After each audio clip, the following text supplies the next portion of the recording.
The alarm didn't wake Jackson Stone because he'd never really been asleep. 5:30 in the morning, October 12th, Saturday.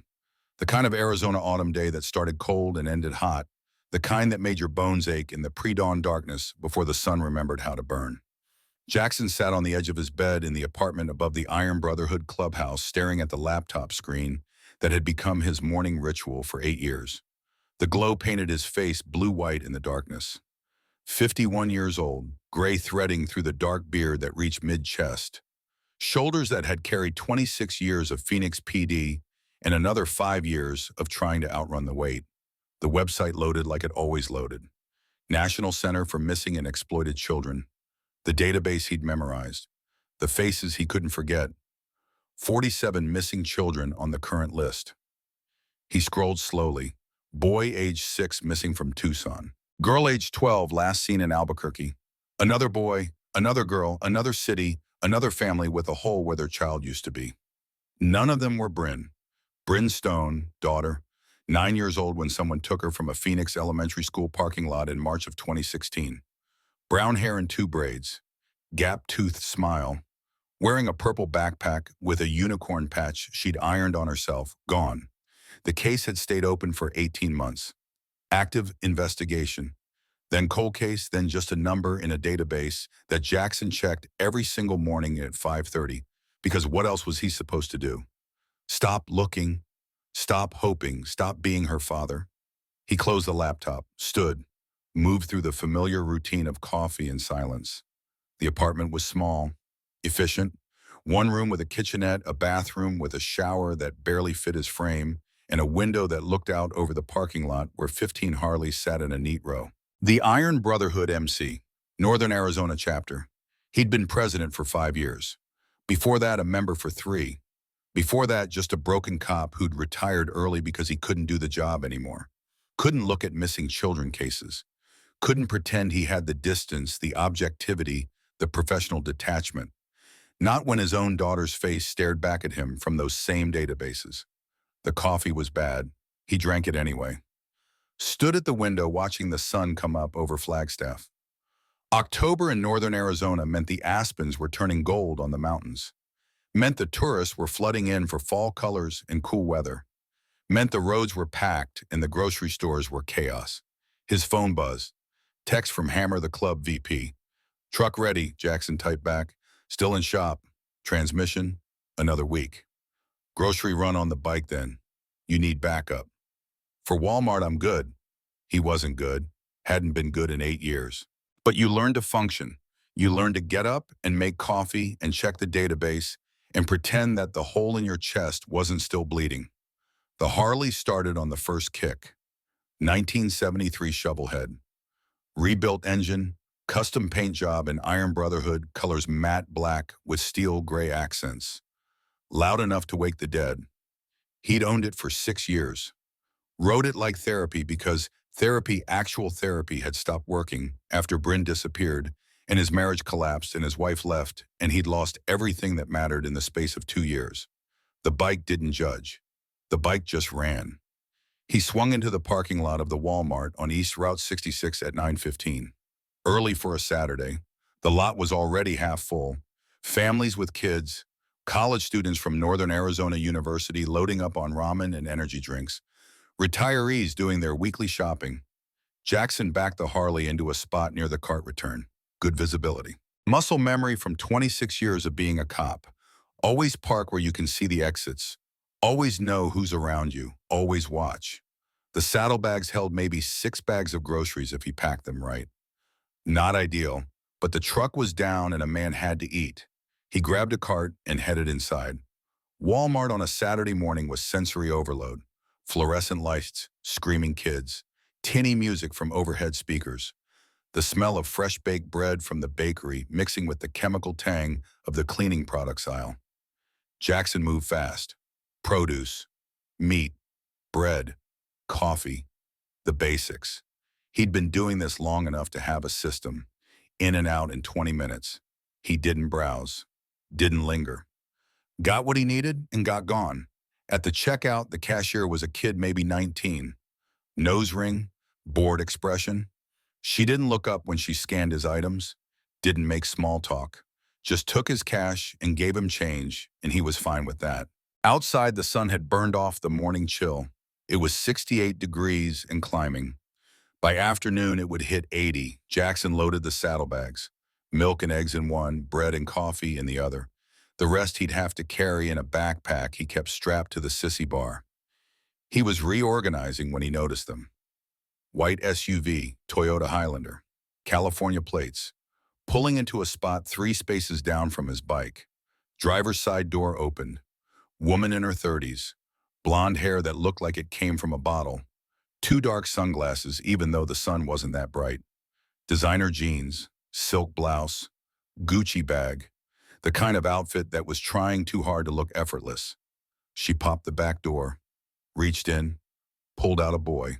Not pulled, yanked, hard enough that the kid stumbled. Jackson's cop brain kicked in, automatic, cataloging. Boy, age 7, maybe 8, small for his age. 4'2", 50 pounds soaking wet. Brown hair that hadn't been combed in days. Wearing a Pokemon t-shirt that was too small. The hem rode up showing his belly. Basketball shorts 3 sizes too big, cinched with a drawstring and still sagging. 1 red sock, 1 blue sock. Sneakers that were falling apart. Untied laces dragging on the asphalt. And a San Diego Padres baseball cap. Brown and gold, tilted sideways, too big for his head. The woman's outfit probably cost $500. The kid looked like he'd been dressed from a donation bin. That was the first thing Jackson noticed. The second thing was the way the boy moved. Stiff, robotic, like every muscle was tensed waiting for a blow. His eyes were too wide, hazel, darting, scanning the parking lot with systematic desperation, looking for something or someone. The woman grabbed his wrist. Her knuckles went white with the force of her grip. The boy flinched but didn't pull away, didn't cry out. Just accepted it with the kind of practiced resignation that made Jackson's stomach turn. He'd seen that look before, on kids in foster homes, on kids with parents who use fists instead of words, on kids who'd learned that resistance made things worse. The woman pulled the boy toward the rear of the SUV, popped the trunk, started unloading grocery bags, talking the whole time, too loud, too performative. Come on, Tyler, help mommy with the bows. Tyler, don't just stand there. Tyler, we need to hurry. The boy didn't respond to the name Tyler, didn't even blink, just stood there, shoulders hunched, eyes still scanning. Jackson pretended to adjust his saddlebags, watched from his peripheral vision. The woman was nervous, kept looking around, movements jerky, dropping a bag, cursing under her breath.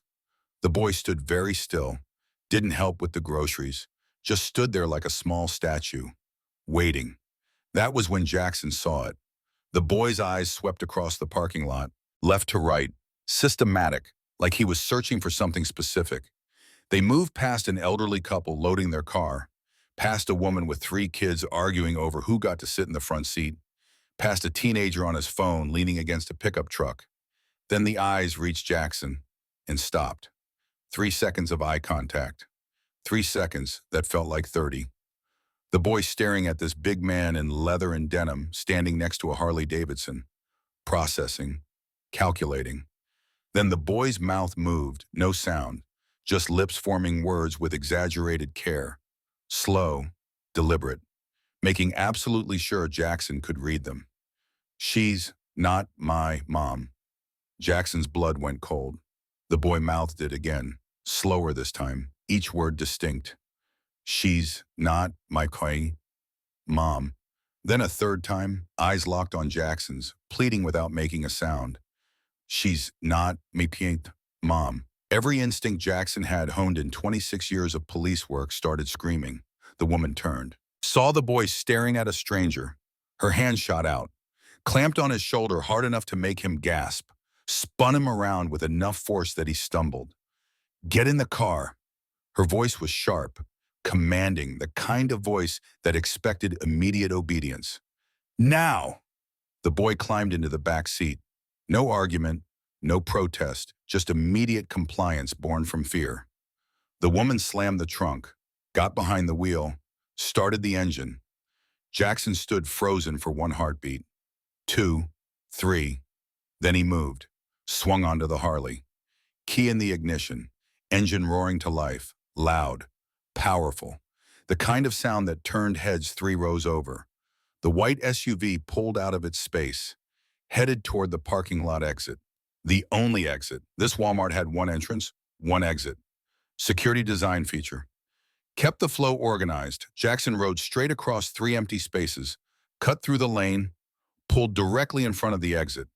Then he stopped his bike sideways, completely blocking the exit lane, killed the engine, climbed off, stood beside it, 6'2", 250 pounds. Leather vest with the Iron Brotherhood rocker across the back. President patch on the front, arms crossed, not moving. The white SUV approached the exit, slowed, stopped 20 feet away. Through the windshield, Jackson could see the woman's face, irritation flashing across her features, then confusion, then something else, something that looked like fear. She honked. Jackson pulled out his phone, held it up where she could see it, made a show of unlocking it, opening the phone app. Her eyes went wide. She honked again, longer, angrier. Jackson dialed, put the phone to his ear, never took his eyes off the SUV. 911, what's your emergency? This is Jackson Stone, retired Phoenix Police Department, badge number 4782. I'm at the Walmart on East Route 66 in Flagstaff, Arizona. I need units here immediately. Possible child abduction in progress. The dispatcher's voice sharpened, professional, focused. Sir, can you describe the situation, ma'am? White Toyota Highlander, California plates. He rattled off the number he'd memorized. 7KDJ392. Female driver, approximately mid-30s, blonde hair. Male child in the back seat, approximately 7 or 8 years old. Child just signaled to me that the woman is not his mother. Sir, what exactly did the child do? He made eye contact with me. Mouthed the words, "She's not my mom," 3 times. Deliberately, slowly, to make sure I understood. Then the woman grabbed him roughly and forced him into the vehicle. The child showed fear and immediate compliance. I've blocked the parking lot exit to prevent them from leaving. Sir, are you in a safe position? I'm on a motorcycle blocking the only exit. The driver can see I'm calling police. She's looking for another way out. Units are being dispatched, ETA 90 seconds. Can you describe the child? Brown hair, hazel eyes, approximately 4'2", maybe 50 pounds, wearing a Pokemon t-shirt, basketball shorts, mismatched socks, and a San Diego Padres baseball cap. Clothing doesn't match the woman's appearance. She's well-dressed, designer clothes. The kid looks like he hasn't been cared for in days. The SUV threw into reverse, tires squealing. The woman was panicking. Dispatch suspect is attempting to flee. She's backing toward the far end of the lot. Maintain your position, Mr. Stone. Do not engage. Officers are 60 seconds out. Jackson watched the SUV reverse to the northeast corner of the lot. The woman on her phone now, gesturing frantically, yelling at someone. Then Jackson noticed something else. Black Ford pickup, Arizona plates, parked at the perimeter of the lot. Male driver, late 30s, watching the situation intently. The truck's engine started. Dispatch, I've got a possible second suspect. Black Ford F-150 Arizona plates. He read off the number. Male driver positioned at the northeast corner. He just started his engine. Could be part of this. Noted. Officers are 30 seconds out. The white SUV suddenly accelerated, straight toward the curb at the northeast corner. There was a small landscape median, 18 inches high, mulch and decorative rocks. She's attempting to jump the curb. The SUV hit the median with a sickening thud. Bottomed out, scraping sound of metal on concrete. But the momentum carried it over. Tires hit the adjacent street, Beulah Boulevard. She was out. The black pickup also moved. Different direction, toward the main street on the opposite side. 2 vehicles fleeing. Jackson made a split-second decision. Dispatch a suspect vehicle has jumped the curb and is now on Beulah Boulevard heading east. Second vehicle is fleeing west. I'm pursuing the white SUV with the child. Mr. Stone maintained safe distance. Do not engage. Understood. He fired up the Harley. The engine's roar echoed across the parking lot. He swung out, through the gap where the SUV had jumped the curb, onto Beulah Boulevard. The white SUV was 2 blocks ahead, accelerating. 45, 50, 55 in a 35 zone. Jackson's Harley was faster, more maneuverable. He'd been riding for 30 years. Street bikes, dirt bikes, highway cruising. He knew how to handle a motorcycle like it was part of his body. He stayed back, 50 yards, close enough to maintain visual contact, far enough to be safe. The SUV turned onto Route 66, the main drag through Flagstaff, heading east out of town. Jackson followed, phone still in his hand, dispatch still on the line. Suspect vehicle now eastbound on Route 66, passing Woodlands Village Boulevard. Speed approximately 65. Erratic driving, weaving through traffic. Units are converging on Route 66. Hold your position. The SUV swerved around a minivan, cut off a sedan, nearly clipped a pickup truck in the right lane. Jackson stayed steady, didn't rush, didn't take risks, just kept the SUV in sight and gave dispatch every turn, every landmark, every cross street. In the distance, sirens. 2 Flagstaff PD units screamed onto Route 66 from side streets, lights blazing, boxing in the SUV from ahead. The woman had nowhere to go. Police ahead, biker behind, traffic on both sides. She pulled over, mile marker 201, just east of the city limits. Jackson stopped his bike 50 feet back, engine still running, ready to move if she tried to run again. Officers emerged from their vehicles, weapons drawn, controlled, professional. Driver, turn off the engine, show me your hands. The driver's door opened slowly. The woman stepped out, hands raised, face a mask of confused innocence. Officer, what's going on? I haven't done anything wrong. I'm just trying to get home with my son. One officer kept her covered. His partner moved to the passenger side, opened the back door, knelt down.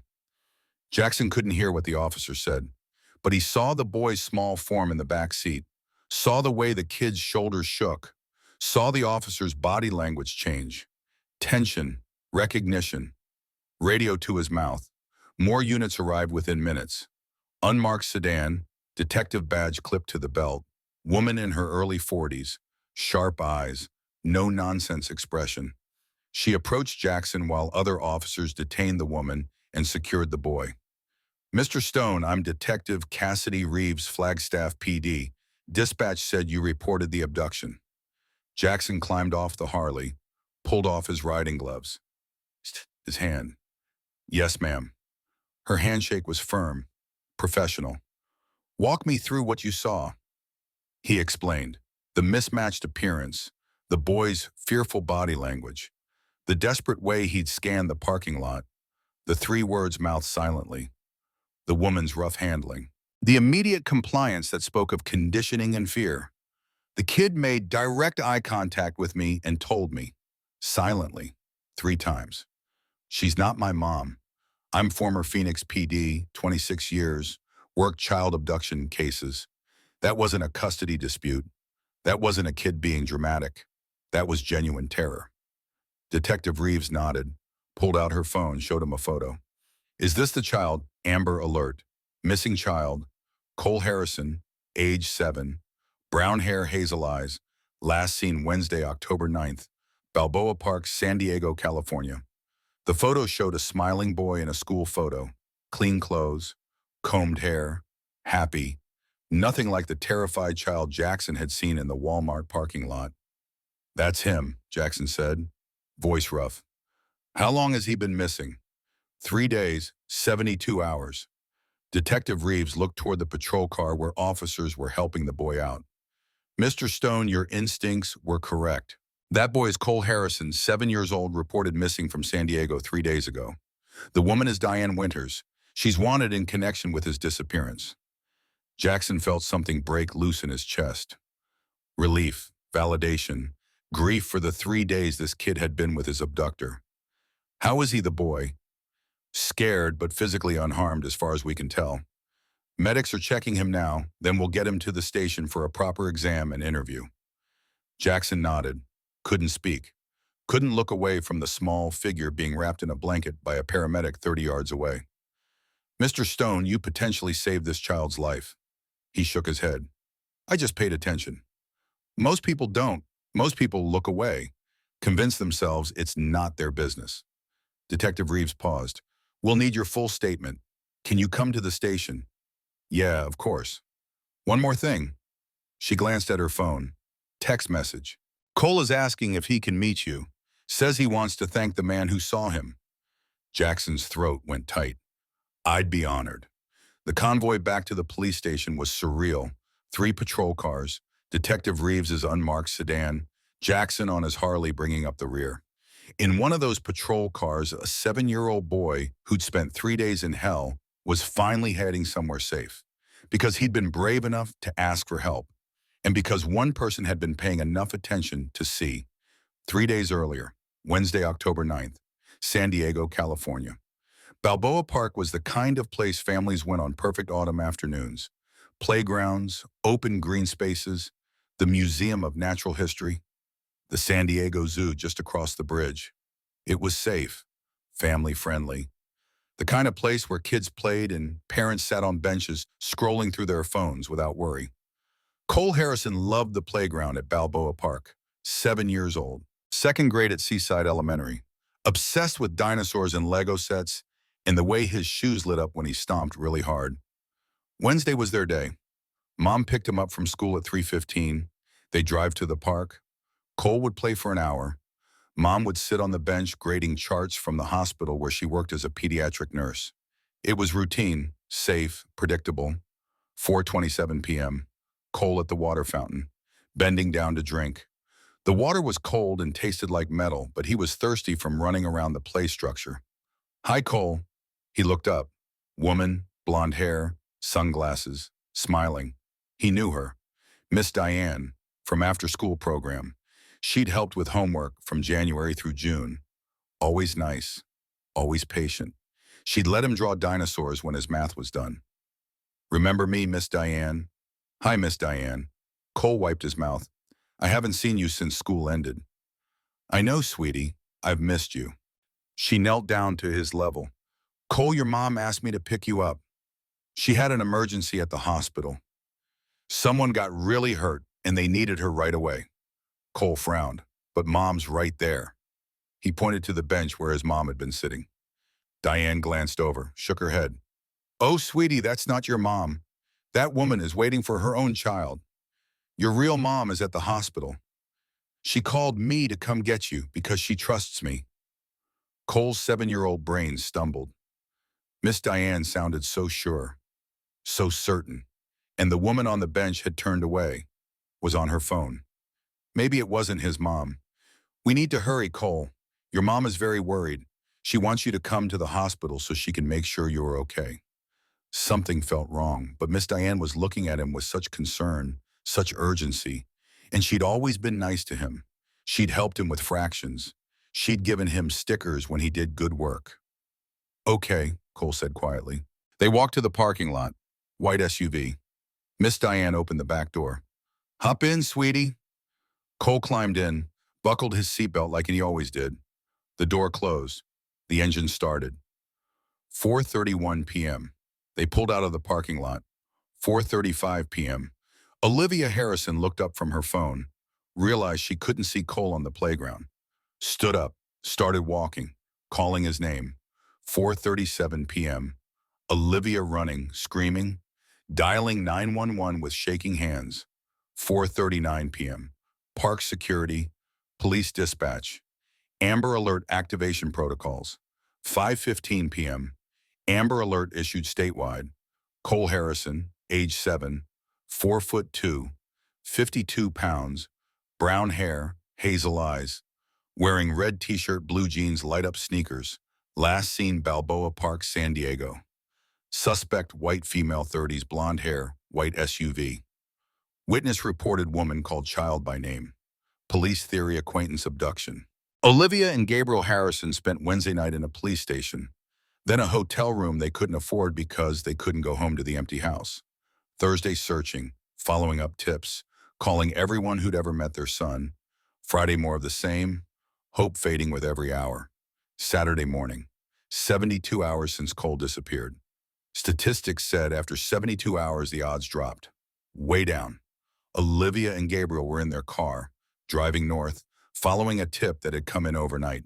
Someone thought they'd seen a white SUV with California plates at a rest stop near the Arizona border. They drove because what else could they do?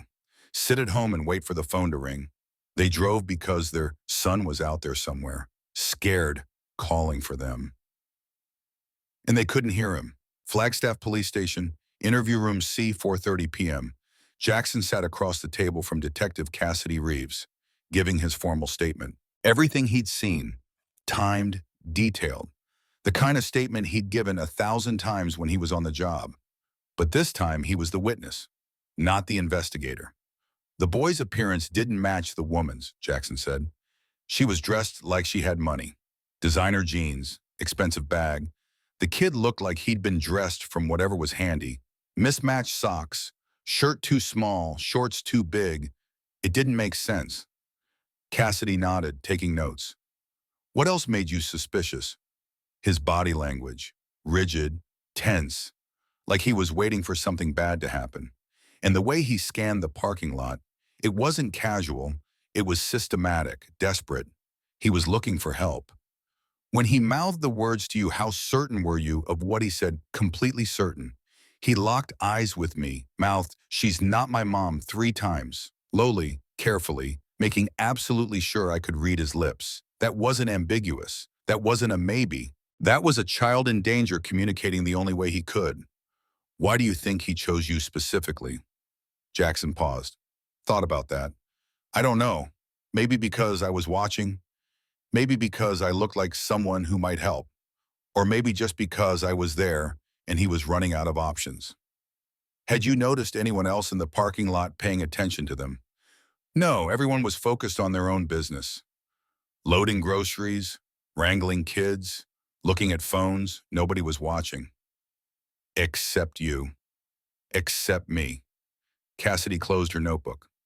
Looked at him with an expression that was half respect, half curiosity. Mr. Stone, I pulled your file after dispatch gave me your name. Phoenix PD, 26 years. Decorated. Multiple commendations. Worked child abduction cases for 8 years. Jackson said nothing. Waited. You retired in 2024, 7 months ago, but you were eligible for retirement in 2020. Why'd you stay 4 extra years? I had my reasons. Your personnel file notes you took a leave of absence in 2016, 4 months, then came back, then took another leave in 2018, 6 months, then came back again, then retired in 2024 at age 51. Jackson's jaw tightened. What's your point, detective? My point is, you're a man who knows what a kidnapped child looks like, and I'm wondering why. Silence filled the room. Heavy, weighted with things Jackson didn't talk about. Finally, he spoke, voice rough. I had a daughter, Bryn. She was 9 when someone took her from a school parking lot in Phoenix, March of 2016. Cassidy's expression shifted, understanding flooding in. I'm sorry. Case went cold. Marriage ended. I couldn't do the job anymore. Not the way it needed to be done. I kept seeing Bryn's face in every missing child case. Kept thinking maybe if I worked hard enough, saved enough other kids, somehow it would bring her back. He laughed, bitter. Didn't work that way. Is that why you moved to Flagstaff? Needed a fresh start, joined the Iron Brotherhood, found a different way to be useful. Charity work, community outreach, veteran support. It's not police work, but it helps. And this morning when you saw Cole, Jackson met her eyes. I saw my daughter 8 years ago. Same desperate look, same fear. And I thought, not this time. This time I'm paying attention. This time I'm not too late. A knock on the door interrupted them. Uniformed officer stuck his head in. Detective, the boy is asking for Mr. Stone. He's pretty insistent. Cassidy looked at Jackson. You up for this? Yeah. They walked down the hall to the victim advocate room. Soft lighting, comfortable furniture, toys in the corner. the kind of space designed to make traumatized children feel safe. Cole Harrison sat on a couch next to Dr. Patricia Morgan, the child psychologist. The boy had been cleaned up, face washed, hair combed, wearing donated clothes that actually fit. A t-shirt with a cartoon character Jackson didn't recognize. Jeans that were the right size. Sneakers that looked new. But his eyes still carried the shadow. The fear. The weight of 72 hours that would take years to unpack. Cole saw Jackson and his face crumpled. Relief, recognition, something that looked like hope. "You saw me," Cole said, voice barely above a whisper. "I tried to tell people. Lots of people. But they didn't see, they didn't understand, but you saw me." Jackson crossed the room, knelt down so he was at the boy's eye level. This massive man in leather and denim folding himself down to meet a 7-year-old's gaze. "You were very brave, Cole. You kept trying to get help, even when people weren't listening. That took real courage." "I learned about stranger danger," Cole said seriously. "At school, they taught us not to talk to strangers. But my teacher also said if you're in real danger, you ask anyone for help, even strangers." "Your teacher was right. She said look for police officers, or firefighters, or moms with little kids. But I didn't see any of those." Cole's voice got smaller. "Then I saw you." "Why me, kiddo?" Cole looked down at his hands, twisted his fingers together. "You had a motorcycle and a leather jacket, and you looked strong, kind of scary, but your eyes looked sad." Jackson felt something catch in his chest. "Like you lost something really important, and you were still looking for it." Cole looked up, met Jackson's eyes. "I thought maybe if you lost something you'd understand about helping me not get lost." The room went very quiet. Dr. Morgan's hand was pressed to her mouth. Cassidy turned away, composing herself. Jackson couldn't speak. This 7-year-old child had looked at him for 3 seconds in a Walmart parking lot and read his entire soul. Had seen past the intimidating exterior to the grief underneath. Had made a calculated choice about who might help based on recognizing pain in a stranger's eyes. Finally, Jackson found his voice. "You're a smart kid, Cole. Really smart." "Miss Diane said she was taking me to my mom," Cole whispered, tears starting to slide down his cheeks. "She said my mom was in an accident, at the hospital, but it didn't feel right. And when I asked to call my mom, she got mad, and she kept calling me Tyler. That's not my name. I know it's not. She wouldn't let me use the phone. She said we had to wait, that my mom was sleeping and we'd see her soon. But we kept driving and driving, and I didn't know where we were going." His voice broke. "I was so scared. I thought I'd never see my real mom again." Jackson put his hand on Cole's shoulder. Gentle. "Your mom is on her way here right now. She's driving from San Diego. She'll be here in about 4 hours. And you're safe now. Nobody's going to take you anywhere you don't want to go, I promise." "How do you know?" Cole's voice was small, fragile. "How do you know she's really coming?" "Because Detective Reeves called her the second we found you. And your mom is probably breaking every speed limit between San Diego and Flagstaff to get to you." Cole wiped his face with his sleeve. "Thank you for blocking the car. Thank you for chasing us. Thank you for not letting her take me away." Jackson's throat was too tight to answer. He just nodded. Cole looked at him with those 2 old eyes, eyes that had seen things a 7-year-old shouldn't see. "Can I ask you something? Anything, kid? What did you lose, the thing that made your eyes sad?" The question hung in the air. Jackson was aware of Cassidy and Dr. Morgan watching.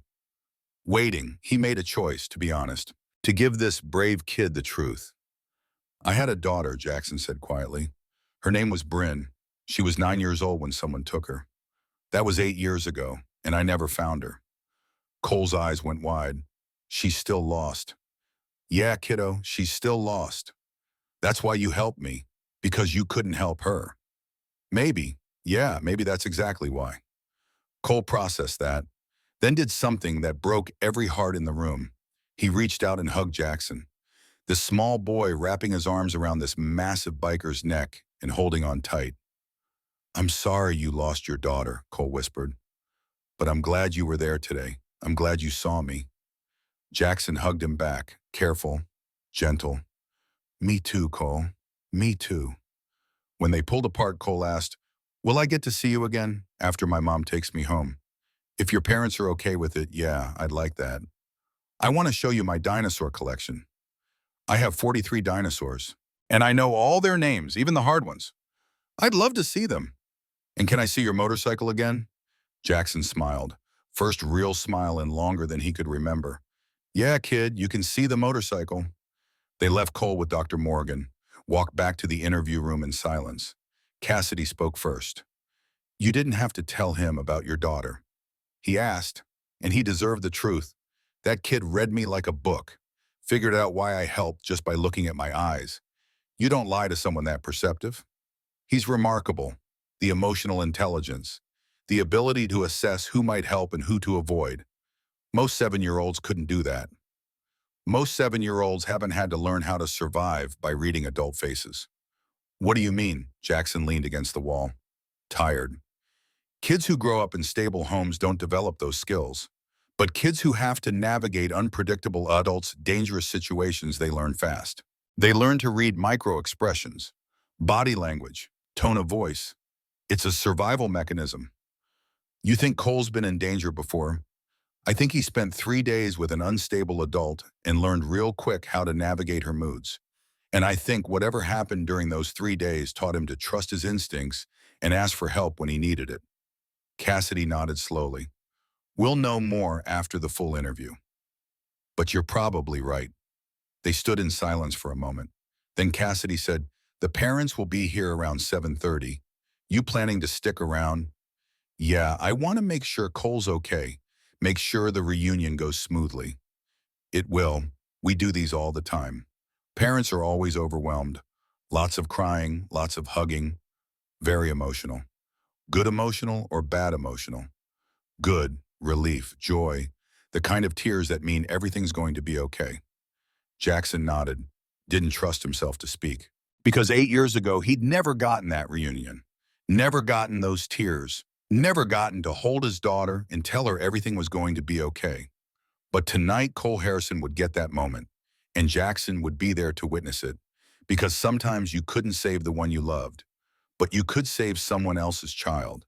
And maybe that had to be enough. Interview room B was different from the victim advocate room. Colder, fluorescent lights, metal table, 2 chairs bolted to the floor, a mirror that everyone knew was one-way glass, the kind of room designed to make people uncomfortable, to make them want to talk just to fill the oppressive silence.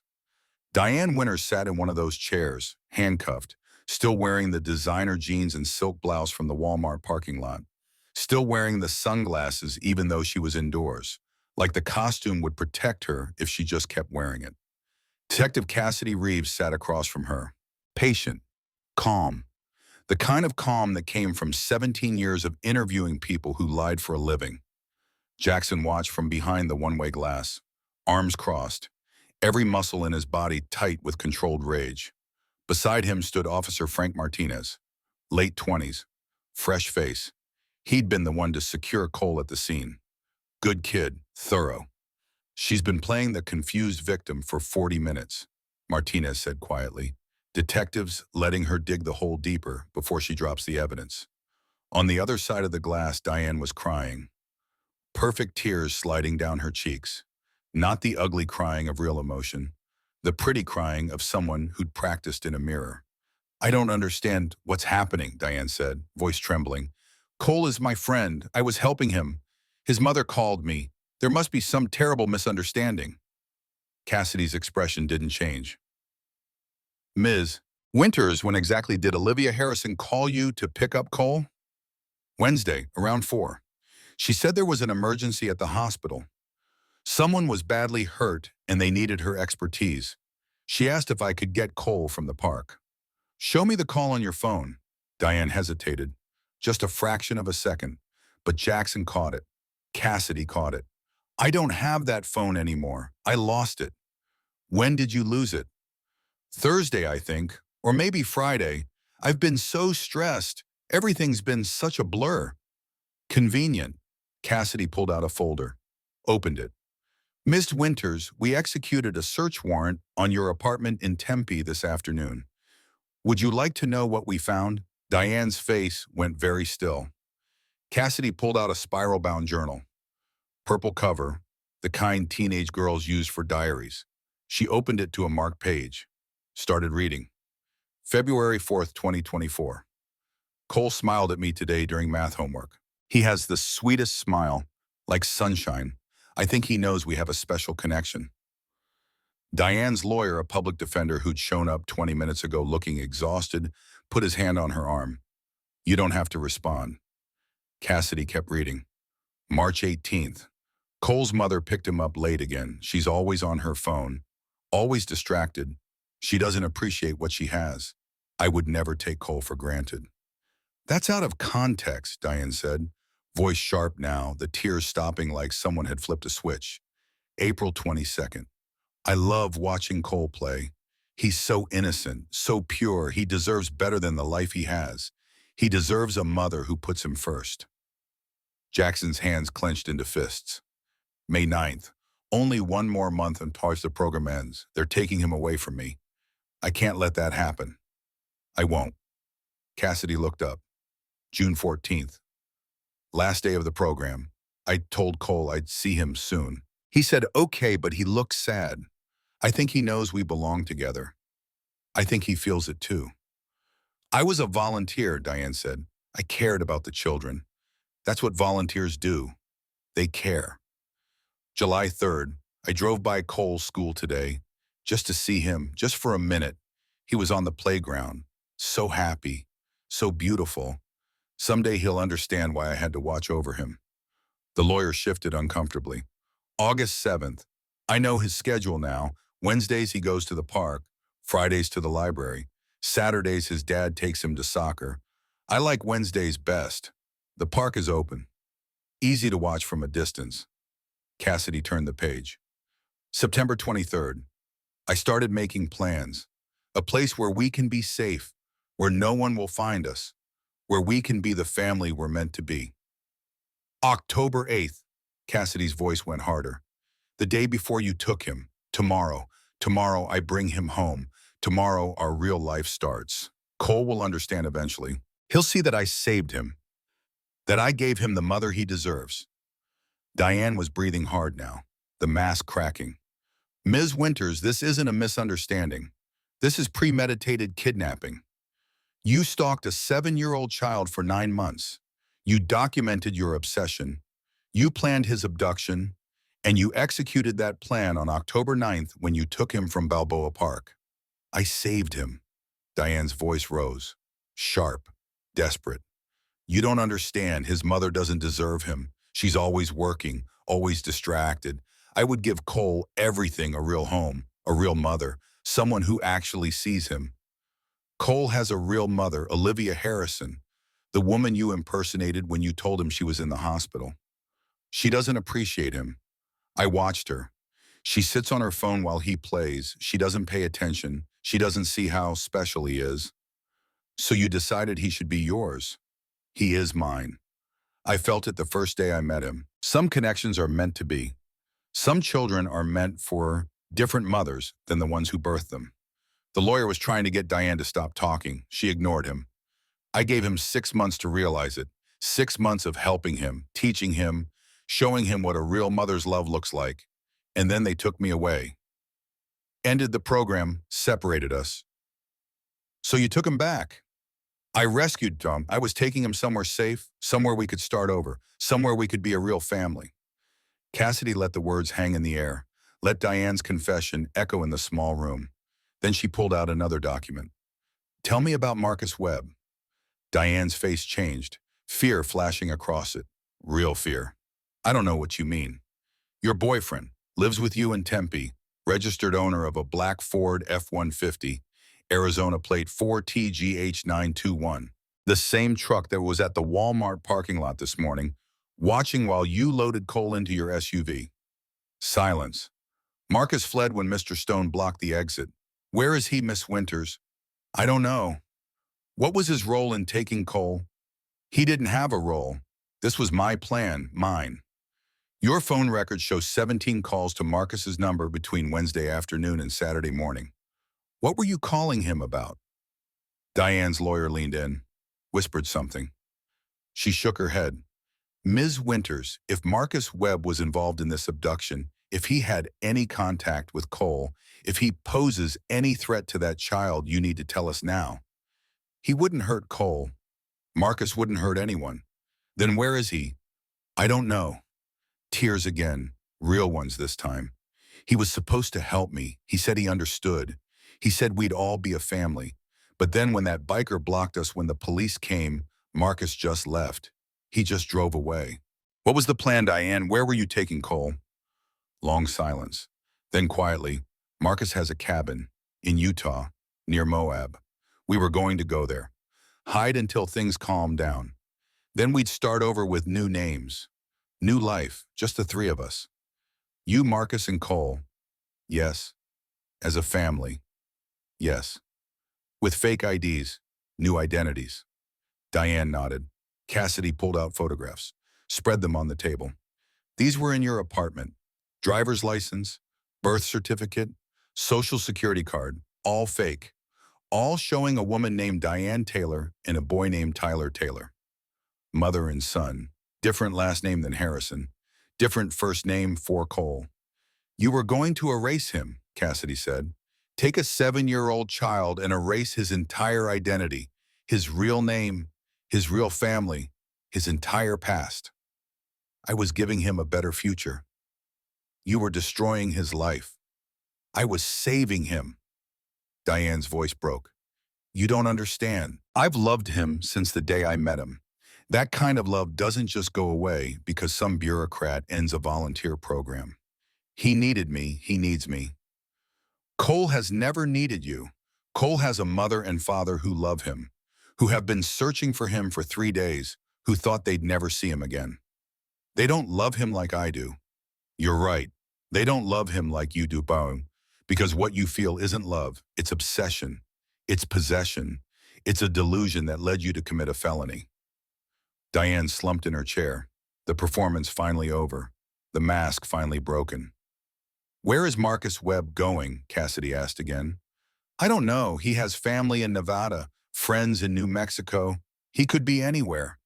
Is Cole in danger from Marcus? That got Diane's attention. She looked up, confused. What no more Marcus was helping me. He wouldn't hurt Cole. You're sure about that? Yes, Marcus was just... He understood. He knew how important this was to me. He was going to help us hide, that's all. Cassidy gathered the evidence, stood. Diane Winters, you're being charged with kidnapping, child endangerment, custodial interference, and conspiracy. Federal charges. You're looking at 25 years minimum. Diane started crying again. This time the ugly kind, the kind that came from realizing the fantasy was over and reality was a cage. Behind the glass, Jackson turned away. Couldn't watch anymore. What do you think? Martinez asked. I think she's mentally ill. I think she convinced herself that what she felt for Cole was love. And I think she's telling the truth about one thing. What's that? She doesn't know where Marcus Webb is, which means he's out there with his own agenda, and we need to find him before he decides to finish what Diane started. Cassidy came out of the interview room 10 minutes later, pulled off her jacket, ran a hand through her hair, looked exhausted. She's delusional, Cassidy said. Clinical level, probably has a diagnosis somewhere in her medical history. Probably off her meds, Jackson said. Probably. We're pulling her records now, but the immediate problem is Marcus Webb. We need to find him before he decides Cole is a loose end. You think he'd come after the kid? I think a man who helps his girlfriend kidnap a child is capable of anything. And until we have him in custody, Cole is still at risk. Jackson felt ice in his veins. What's the plan? Bolo for the truck, Flagstaff PD, Arizona State Patrol, FBI. We've got his photo circulating, credit cards flagged. We'll find him. How long, bro? Could be hours, could be days. What about the Harrison family when they get here? Protective custody, hotel room, officers posted. Nobody gets near that kid until we have Marcus Webb in handcuffs. Jackson nodded. I want to help. You've done enough, Mr. Stone. With respect, detective, I haven't done enough until that boy is completely safe. I've got resources. The Iron Brotherhood. 31 members across northern Arizona. We know the area. We know the back roads we can watch. Report. Help you cover ground. Cassidy considered. Off-duty, voluntary, observer status only. You see Webb, you call it in, you don't engage. Understood. I mean it, Jackson. You're not a cop anymore. You don't have immunity. You engage with Webb and things go sideways, you're liable. I'll be careful. I'm serious. So am I. They stared at each other. Understanding passing between two people who'd both spent their lives in law enforcement, who both knew that sometimes the rules had to bend to keep people safe.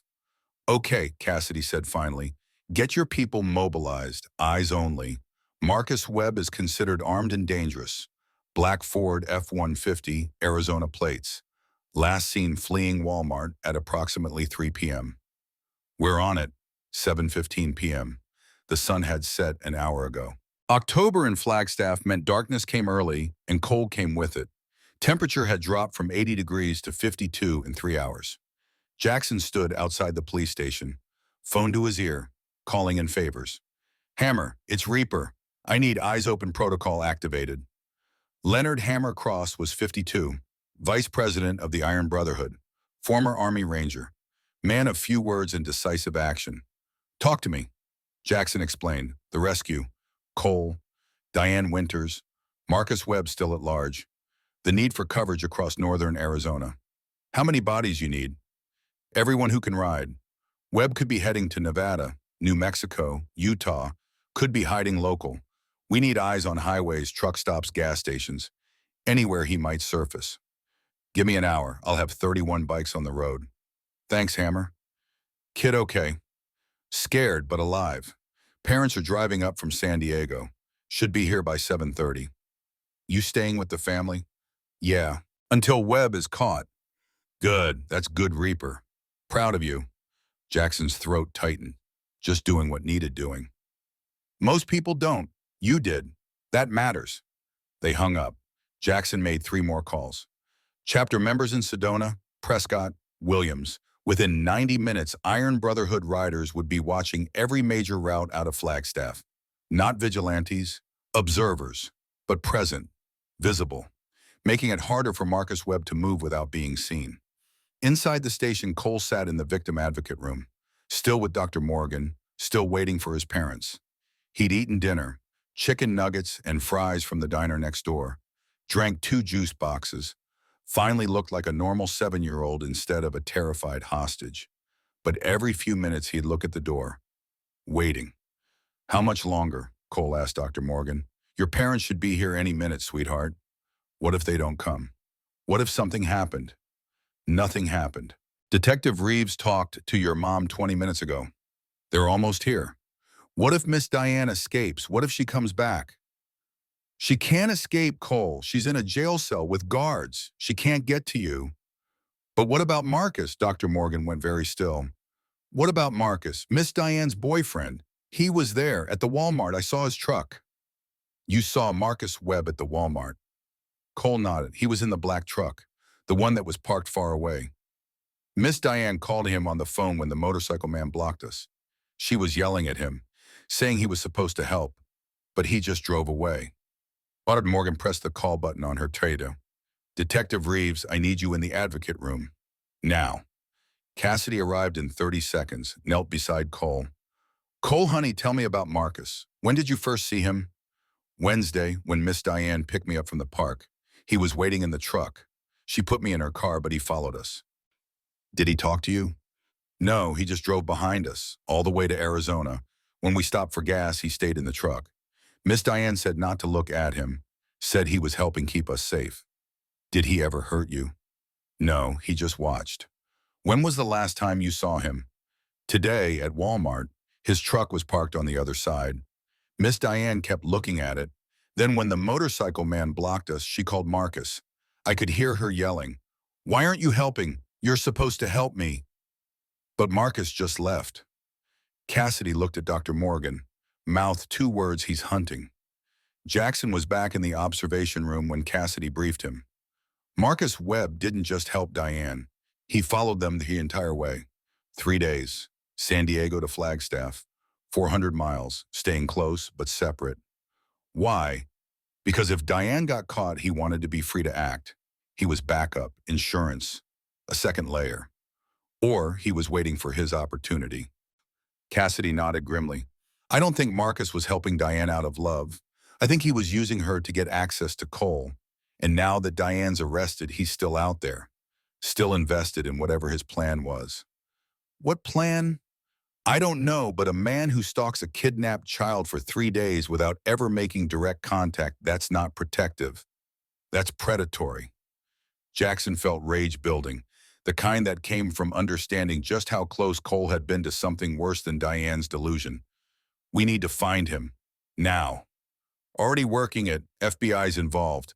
This is federal kidnapping. They're pulling his financials, phone records, known associates. He'll dump the truck, change vehicles. Probably, but he's not a professional. He's a 38-year-old former security guard with delusions of competence. He'll make mistakes. Before or after he tries for Cole? Cassidy didn't answer. Didn't need to. They both knew the clock was ticking. 7:28 p.m. Headlights swept across the police station parking lot. Blue Honda Accord. California plates. Driving too fast.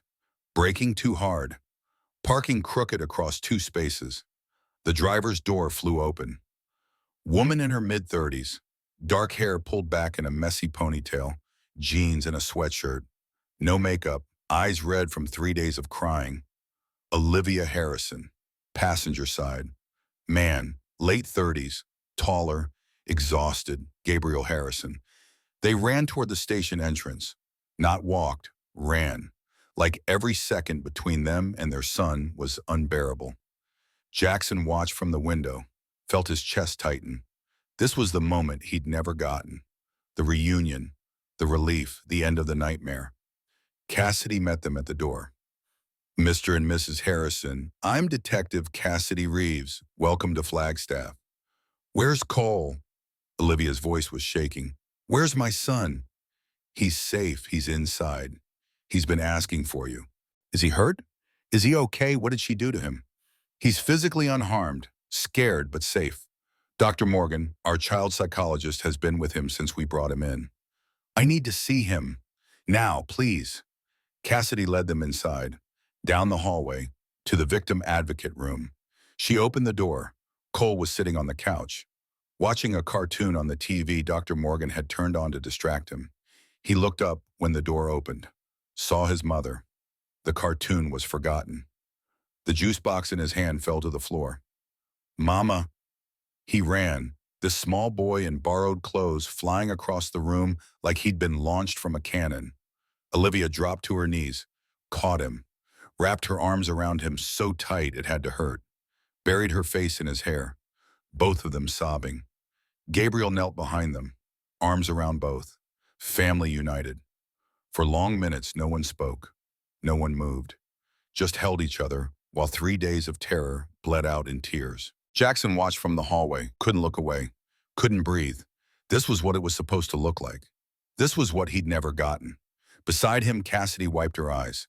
Even after 17 years, even after dozens of these reunions, it never got old, never stopped hitting hard.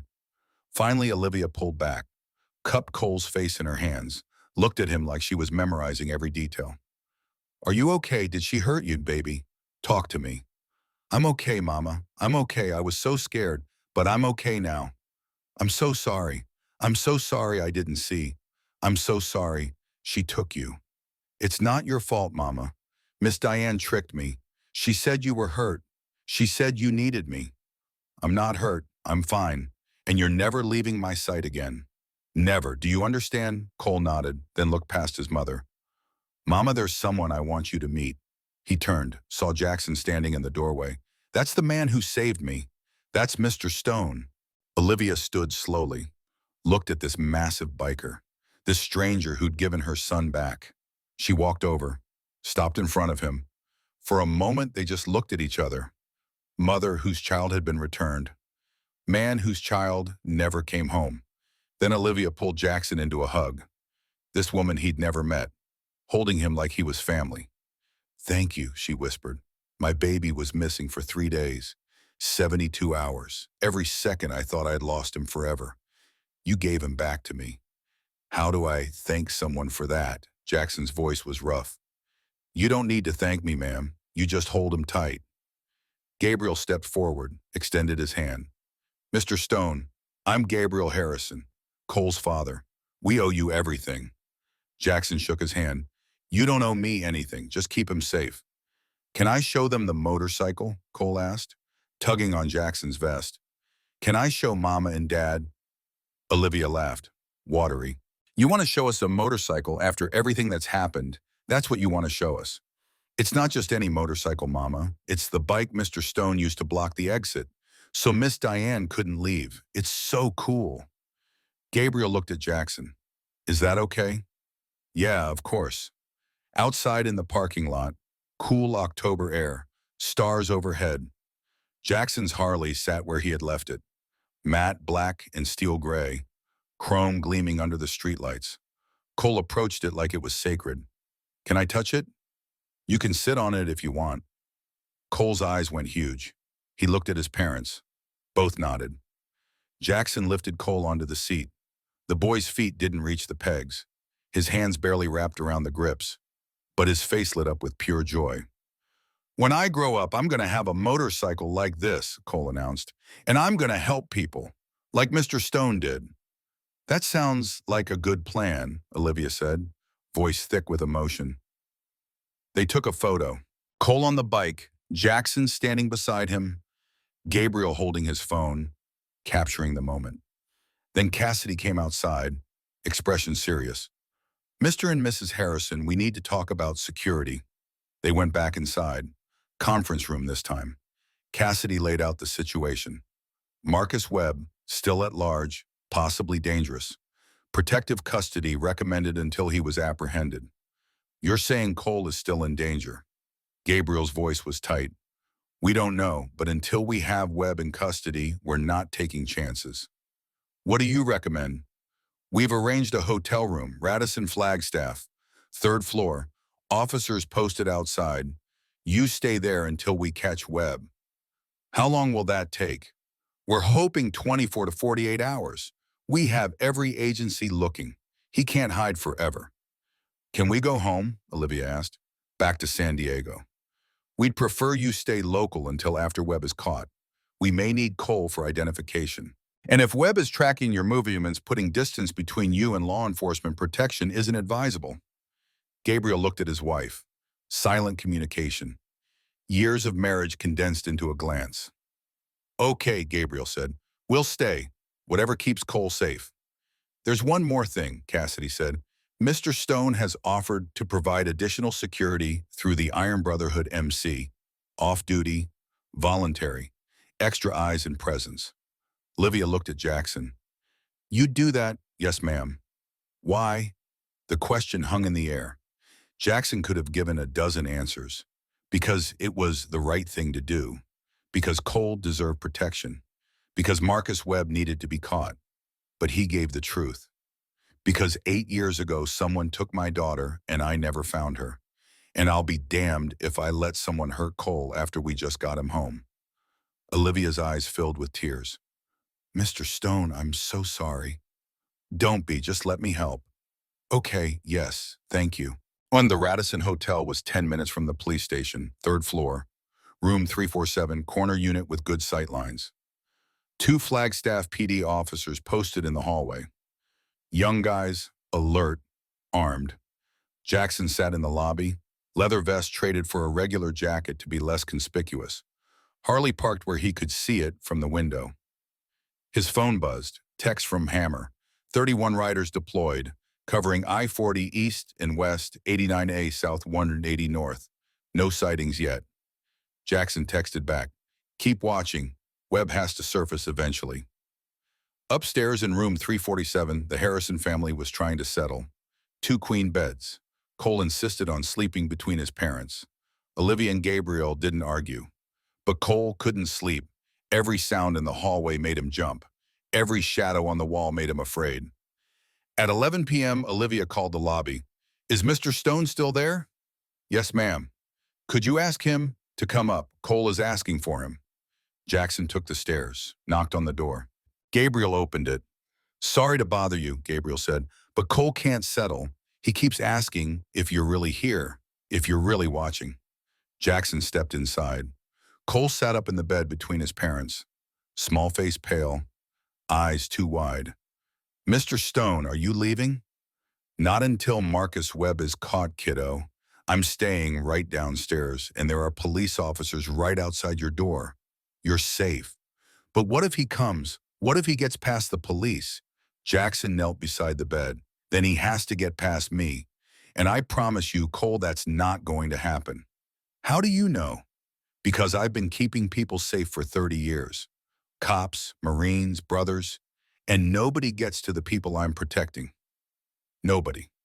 Cole studied his face, reading him the way he'd read him in the Walmart parking lot, looking for truth, for certainty. Whatever he saw satisfied him. His shoulders relaxed, his breathing slowed. "Okay, I believe you." "Good, now try to sleep. Your mom and dad are right here. Police outside, me downstairs. You're surrounded by people who won't let anything happen to you. Will you be here in the morning? I'll be here as long as you need me to be." Cole lay back down. Olivia pulled the blanket up, smoothed his hair. Jackson stood to leave. "Mr. Stone," Cole's voice was sleepy now. "Thank you for not looking away." Jackson's throat was too tight to answer. He just nodded and left. In the hallway, Gabriel followed him. "He trusts you more than he trusts anyone else right now, even us. He'll come back to you. He's just processing. Give him time."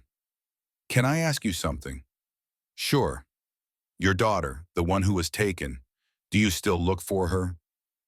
Jackson was quiet for a long moment. Every day, every missing child database, every new lead, every morning for 8 years. "I'm sorry." "Don't be. She's still out there somewhere. And until I know otherwise, I keep looking." "What if you never find her?" "Then I save other people's kids. And maybe that has to be enough." Gabriel put his hand on Jackson's shoulder. "You saved ours. That's more than enough." They shook hands. Jackson went back to the lobby, settled into an armchair with a view of the entrance. Phone in his hand, ready, Sunday morning, 6:47 a.m. Jackson's phone rang. "Cassidy. We've got a sighting, gas station in Sedona. Attendant recognized Webb from the photo. He filled up a black F-150 30 minutes ago. Paid cash. Headed south on 89A. I'll alert my people." "Already done. Arizona State Patrol has units en route. FBI is coordinating. We're setting up roadblocks." "What do you need from us?" "Eyes. Webb knows what police cars look like. He might not clock a bunch of bikers." "We're on it." Jackson made 3 calls. Hammer mobilized 6 riders in Sedona, 2 more in Village of Oak Creek. They spread out, watching, waiting. At 8:12 a.m., the call came. Hammer's voice, calm, controlled. "Got him. Truck stop outside Oak Creek. Black F-150. Webb just went inside for coffee. We've got eyes on the vehicle. Police are 2 minutes out. Do not engage, just watch." "Copy that." 8:14 a.m., police units arrived. Unmarked cars, tactical team, moving fast but quiet. Webb came out of the truck stop, coffee in hand, saw the police, dropped the coffee, ran, made it 15 feet before 6 Iron Brotherhood riders blocked his path. Not touching him, not threatening, just there. A wall of leather and chrome. Webb turned, tried to run the other direction. More police. Surrounded. He went down hard, face in the gravel, hands behind his back, cuffs clicking. Hammer called Jackson. "Package secured, no injuries, Webb is in custody." Jackson felt something release in his chest. 3 days of tension bleeding out. "Good work. Thank everyone for me." "Will do, Reaper. Kid safe." "Kid safe, dice." "Then we did good." Jackson hung up, walked to the hotel elevators, rode to the 3rd floor, knocked on 347. Gabriel opened the door. "You look like you have news." "We got him. Marcus Webb, in custody, Sedona, 30 minutes ago." Olivia came to the door, hand over her mouth. "He's caught." "You're sure?" "Well, I'm sure. FBI has him. He's not getting out." "So we're safe? Cole is safe?" "Cole is safe." Olivia started crying, relief, joy, the kind of tears that came from a nightmare finally ending. Cole appeared behind his parents. They caught Marcus. They caught him. So he can't hurt me? He can't hurt you. Cole ran to Jackson, hugged him hard. Thank you. Thank you for keeping us safe. Jackson hugged him back. This brave kid who'd saved himself by being smart enough to ask for help, who'd chosen the right person, who'd survived. You're welcome, kiddo. Monday afternoon, Marcus Webb's interrogation. Jackson didn't watch this one. Didn't need to. Cassidy gave him the summary later. Webb had broken fast, confessed to everything. Following Diane from San Diego. Waiting at the cabin in Utah. Planning to take Cole from Diane after they'd been in hiding for a month. Why? Cassidy had asked. Diane was crazy, obsessed. I couldn't control her, but I could control the situation. Wait for her to relax her guard, then take the kid. Take him where? Webb had smiled. Ugly, predatory. Somewhere profitable. There are people who pay well for kids like that. Clean, white, young, trainable. The word had hung in the air. Trainable. Cassidy had barely controlled her rage. You were going to sell him. I was going to find him a good home, with people who could afford him. You were going to traffic a 7-year-old child. Webb had shrugged. Business is business. Federal trafficking charges were added. Life in prison, no parole, no deals. When Cassidy told Jackson later he had to step outside, vomit in the parking lot, Cole had been that close. Not just to kidnapping, to something infinitely worse. And if Jackson hadn't been paying attention in a Walmart parking lot, if Cole hadn't been brave enough to mouth 3 words, if any of a dozen things had gone differently, he couldn't finish the thought. Tuesday morning, the Harrison family prepared to drive home. They met Jackson in the hotel lobby, bags packed, Cole holding his mother's hand. We're heading home, Gabriel said. Back to San Diego, back to normal life, or as normal as it can be after this. Good, that's good. We wanted to give you something before we go. Olivia handed him a piece of paper. Our address, phone numbers, email. We want you in Cole's life, if that's okay with you. Jackson's throat tightened. I'd like that. Cole talks about you constantly. The man who saw him, the man with the motorcycle, the man who kept him safe. You're important to him. He's important to me too. Cole stepped forward. Mr. Stone, can I come visit? Can I see you again? Anytime your parents say it's okay. Can I see your motorcycle again? Jackson smiled. Yeah, kid, you can see the motorcycle. Cole hugged him, tight, like he didn't want to let go. I won't forget you, Cole whispered. I'll never forget the man who saw me. Jackson hugged him back. I won't forget you either, Cole. The Harrison family drove away, blue Honda heading south on I-17, back to San Diego, back to healing. Jackson watched until the car disappeared. Then he climbed on his Harley, fired the engine, rode back to the clubhouse, back to his small apartment, back to his life. But something had changed. Some weight he'd been carrying for 8 years had shifted. Not gone. Never gone. Bryn's absence would always hurt. But Cole's presence had reminded him why he'd become a cop in the first place. Why he kept riding. Why he kept watching. Not to find what he'd lost, but to protect what could still be saved. And maybe, just maybe, that was enough. December brought snow to Flagstaff, the kind that turned the San Francisco peaks white and made the college town look like a postcard. Christmas lights on the historic downtown buildings, tourists flooding in for the holidays. Everything covered in that clean, fresh powder that made the world look new. But inside Coconino County, Superior Court, nothing felt clean. Diane Winters sat at the defense table in an orange jumpsuit, hair unwashed, face bare of makeup, the performance costume stripped away. What remained was a woman whose delusion had shattered against the reality of a jail cell and federal charges. The courtroom was packed, media in the back rows, Flagstaff PD officers who'd worked the case, victim advocates, and in the front row, visible to everyone, Olivia and Gabriel Harrison. Cole wasn't there. 7 years old was too young to sit through a trial, too young to hear the details of what had almost happened. He was in San Diego with Olivia's sister, safe, protected from having to relive the nightmare. But his presence was everywhere, in the evidence, in the testimony, in the reason everyone in that courtroom cared about justice. The prosecution was led by Amanda Pierce, Assistant U.S. Attorney, mid-40s, sharp, relentless. She'd built her career on child exploitation cases, won convictions that put predators away for decades. She stood before the jury, 12 people who'd been selected because they could be impartial, who could look at evidence and make decisions based on facts instead of emotion. Good luck with that, Jackson thought from his seat in the gallery. He'd seen the evidence. There wasn't a human being alive who could look at Diane's journal without feeling rage. Ladies and gentlemen of the jury, Amanda began, this case is about obsession, about a woman who convinced herself that a 7-year-old child belonged to her, who stalked him for 9 months, who documented her delusion in disturbing detail, who planned and executed a kidnapping that traumatized a child and destroyed a family's sense of safety. She pulled up the first exhibit, Diane's journal, purple cover, teenage diary, filled with 9 months of escalating madness. February 4th, 2024. The defendant writes, Cole smiled at me today. He knows we have a special connection.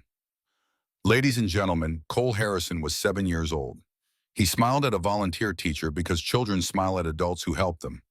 The defendant interpreted normal childhood friendliness as something more, something possessive, something that justified what came next. Amanda walked the jury through the timeline. 9 months of journal entries, growing obsession, stalking behavior, planning, the fake IDs showing Diane Taylor and Tyler Taylor, mother and son, a new identity for a stolen child. October 8th, 2024, the day before the defendant kidnapped Cole Harrison. She writes, tomorrow I bring him home. Tomorrow our real life starts. Ladies and gentlemen, this wasn't a misunderstanding. This wasn't a confused woman making a mistake. This was premeditated kidnapping. The defense attorney, a public defender, looked uncomfortable. His argument was weak, and he knew it. Mental illness, delusional disorder, diminished capacity, the kind of defense that might reduce a sentence but couldn't erase the crime. The trial lasted 4 days. Day 1, opening statements, timeline, evidence presentation. Day 2, Cole's video testimony. The courtroom went silent when the screen flickered to life. Cole's face, recorded 2 weeks ago in San Diego. Dr. Patricia Morgan beside him, creating a safe space for a child to tell his story. Cole, the prosecutor's voice came through speakers. Gentle, patient. Can you tell us what happened on Wednesday, October 9th? Cole's voice was small but steady. I was at the park, the playground at Balboa Park. Miss Diane came up to me and said my mom was in an accident. She said I needed to come with her to the hospital. Did you want to go with Miss Diane? No, I wanted to stay with my real mom, but Miss Diane said the lady on the bench wasn't my mom. She sounded so sure, and I got confused. What happened after you got in the car? We drove for a long time, hours and hours. I asked to call my mom, but Miss Diane said no. She said we had to wait. She kept calling me Tyler. That's not my name. Were you scared? Cole nodded, tears sliding down his cheeks on the screen. I was so scared. I didn't know where we were going. I didn't know if I'd ever see my family again. What did you do when you were scared? I tried to tell people. At the gas station, at the restaurant. But Miss Diane wouldn't let me talk to anyone. She was always holding my hand too tight. Always watching. What happened at the Walmart in Flagstaff? I saw the man with the motorcycle, Mr. Stone. He was watching, really watching, like he saw me. So I mouthed the words. I told him she's not my mom. Why did you choose to tell him? Cole's answer made Jackson's chest tighten even watching from the gallery. Because his eyes looked sad, like he lost something important.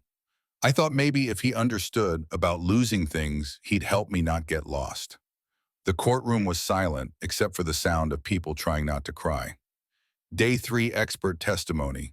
Dr. Patricia Morgan explaining the psychological impact, the trauma, the nightmares, the separation anxiety, the way Cole flinched at sudden movements and scanned rooms looking for exits. This child will carry these 3 days for the rest of his life. Dr. Morgan testified. The work we're doing now in therapy is damage control, teaching him coping mechanisms, helping him process. But you don't erase trauma like this. You learn to live with it. Day 4 closing arguments. Amanda Pierce stood before the jury one last time. Diane Winters stole 3 days from Cole Harrison's childhood. 3 days of terror. 3 days that turned a happy, secure 7-year-old into a child who checks door locks compulsively and can't sleep without his parents in the room. She paused. Let that sink in. The defense will tell you the defendant was mentally ill, that she couldn't help herself, that her delusion made her believe she was saving Cole.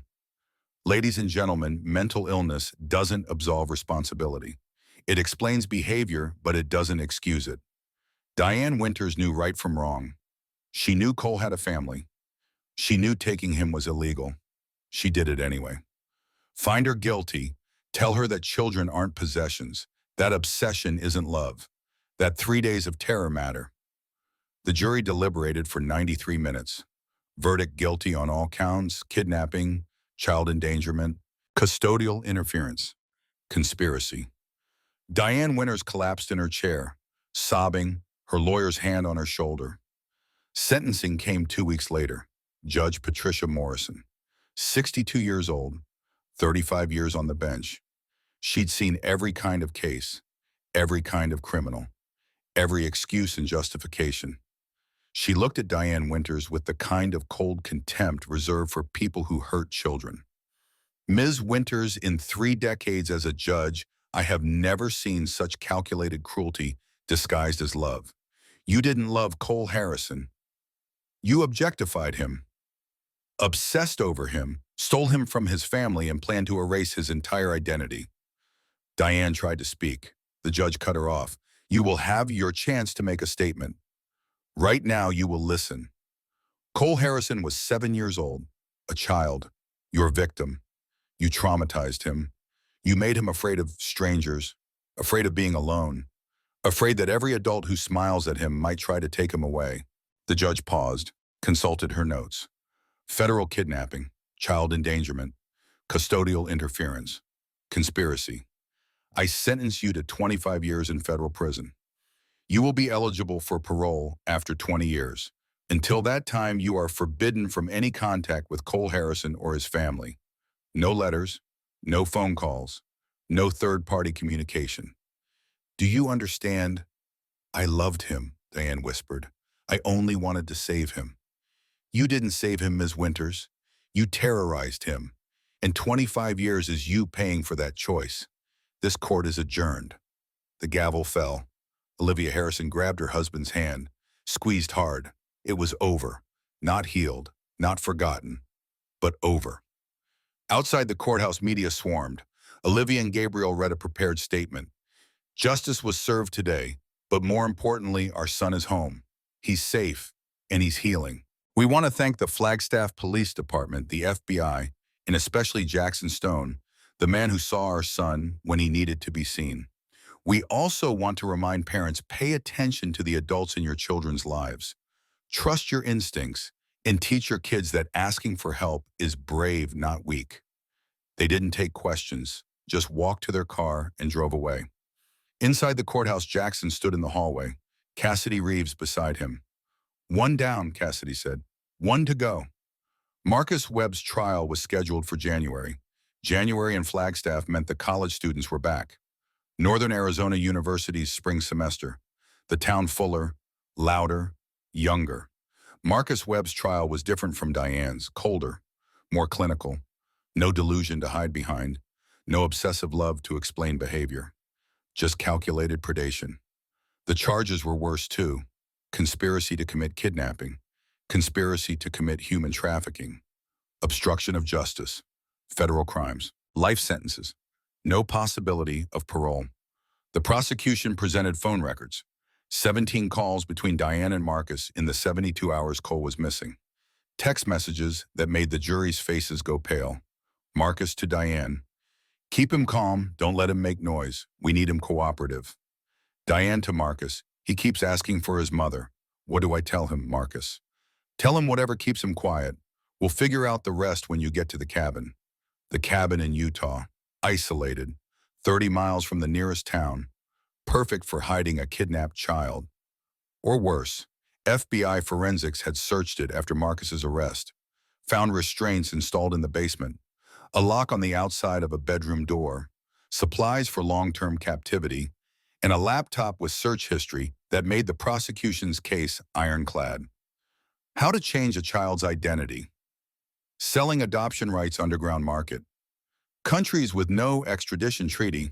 Marcus had been planning to take Cole from Diane, hide him at the cabin, then sell him to the highest bidder.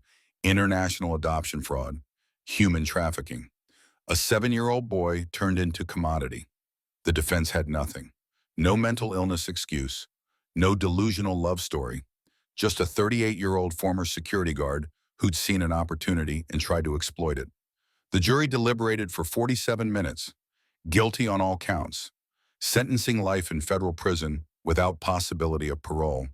Marcus Webb would die in a cage. And no one in that courtroom felt an ounce of sympathy. After the verdict, Cassidy met Jackson outside. It's done, both of them. Locked away. Good.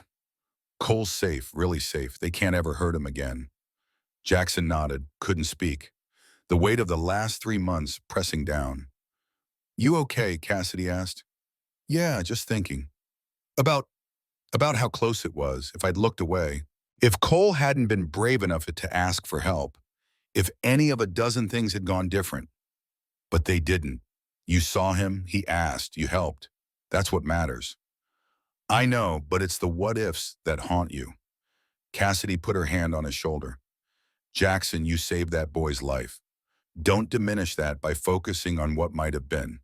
Focus on what is. Cole is home, safe, healing, because of you. And 31 Iron Brotherhood riders, and Flagstaff PD, and FBI, and everyone who helped. Sure, but you were the first domino. You saw him, you acted. Everything else cascaded from that moment. Jackson looked at her, this detective who'd become a friend over the past 3 months. Thank you for everything. Just doing my job, same as you did yours. They shook hands. Jackson climbed on his Harley, rode back to the clubhouse. The trials were over. Justice served. Cole was safe. But the story wasn't finished. Because what happened in that Walmart parking lot had started something bigger than one rescue. Something that would ripple outward for years. Something called Eyes Open. Cole Harrison turned 8 years old on February 3rd. His birthday party was small, just family, close friends. The psychologist's recommendation, no big crowds yet, no overwhelming situations. Keep things manageable while he healed. But on his actual birthday, a package arrived from Flagstaff. Cole opened it with his parents watching. Inside, a leather jacket, kid-sized, black with gray accents. And on the back, embroidered in silver thread, Honorary Iron Brotherhood. The card read, Happy birthday, Cole, you'll always be one of us, Reaper. Cole put the jacket on, wore it the rest of the day, slept in it that night. It became his comfort item, his armor, the physical reminder that he had a whole motorcycle club in Arizona who considered him family. Olivia called Jackson that evening. He hasn't taken it off. He insists on sleeping in it. Jackson's voice was rough. That okay with you? More than okay, whatever makes him feel safe. How's he doing? Really doing? Olivia was quiet for a moment. Better. Therapy twice a week. Dr. Morgan says he's processing well. The nightmares are less frequent. He's back in school, making friends, laughing again. That's good. But he's different, Jackson. He's more serious, more watchful. He scans every room looking for exits. He doesn't trust easily. He's lost some of that innocent, carefree 7-year-old energy. That might come back with time, or it might not. And we have to accept that the Cole who came home isn't exactly the same Cole who was taken. The experience changed him, ate him, made him understand things a child shouldn't have to understand. Jackson knew that truth intimately. Trauma didn't just wound, it transformed, made people into different versions of themselves, sometimes stronger, sometimes broken, usually both. He's resilient, Jackson said. He survived by being smart, by reading people, by making good choices under pressure. Those aren't bad skills to have. I know, I just wish he hadn't had to learn them at 7. Yeah, me too. They talked for 30 more minutes about Cole's progress, about the trials, about the future. When they hung up, Jackson sat in his apartment, staring at the wall. Cole was healing. That was good. That was everything. But Olivia was right. The boy who came home wasn't the same boy who'd been taken. And that loss mattered too. The loss of innocence. The loss of that easy trust that children should be able to have. Diane Winters and Marcus Webb had stolen more than 3 days. They'd stolen the before. The version of Cole who didn't know the world could be cruel, who didn't have to check door locks and scan rooms and read adult faces for danger.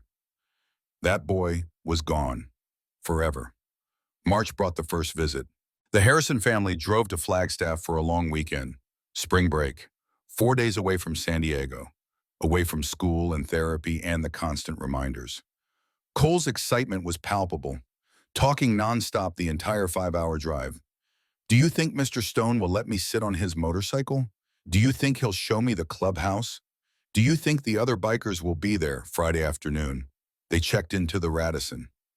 Same hotel where they'd stayed in protective custody 5 months ago. Different room, different context, but the same building. Cole hesitated at the entrance, body language shifting, the memory flooding back. Gabriel knelt beside him. You okay, buddy? This is where we stayed when Marcus was still out there. That's right, but Marcus is in prison now. He can't hurt you. This is just a hotel, a place to sleep. Nothing scary.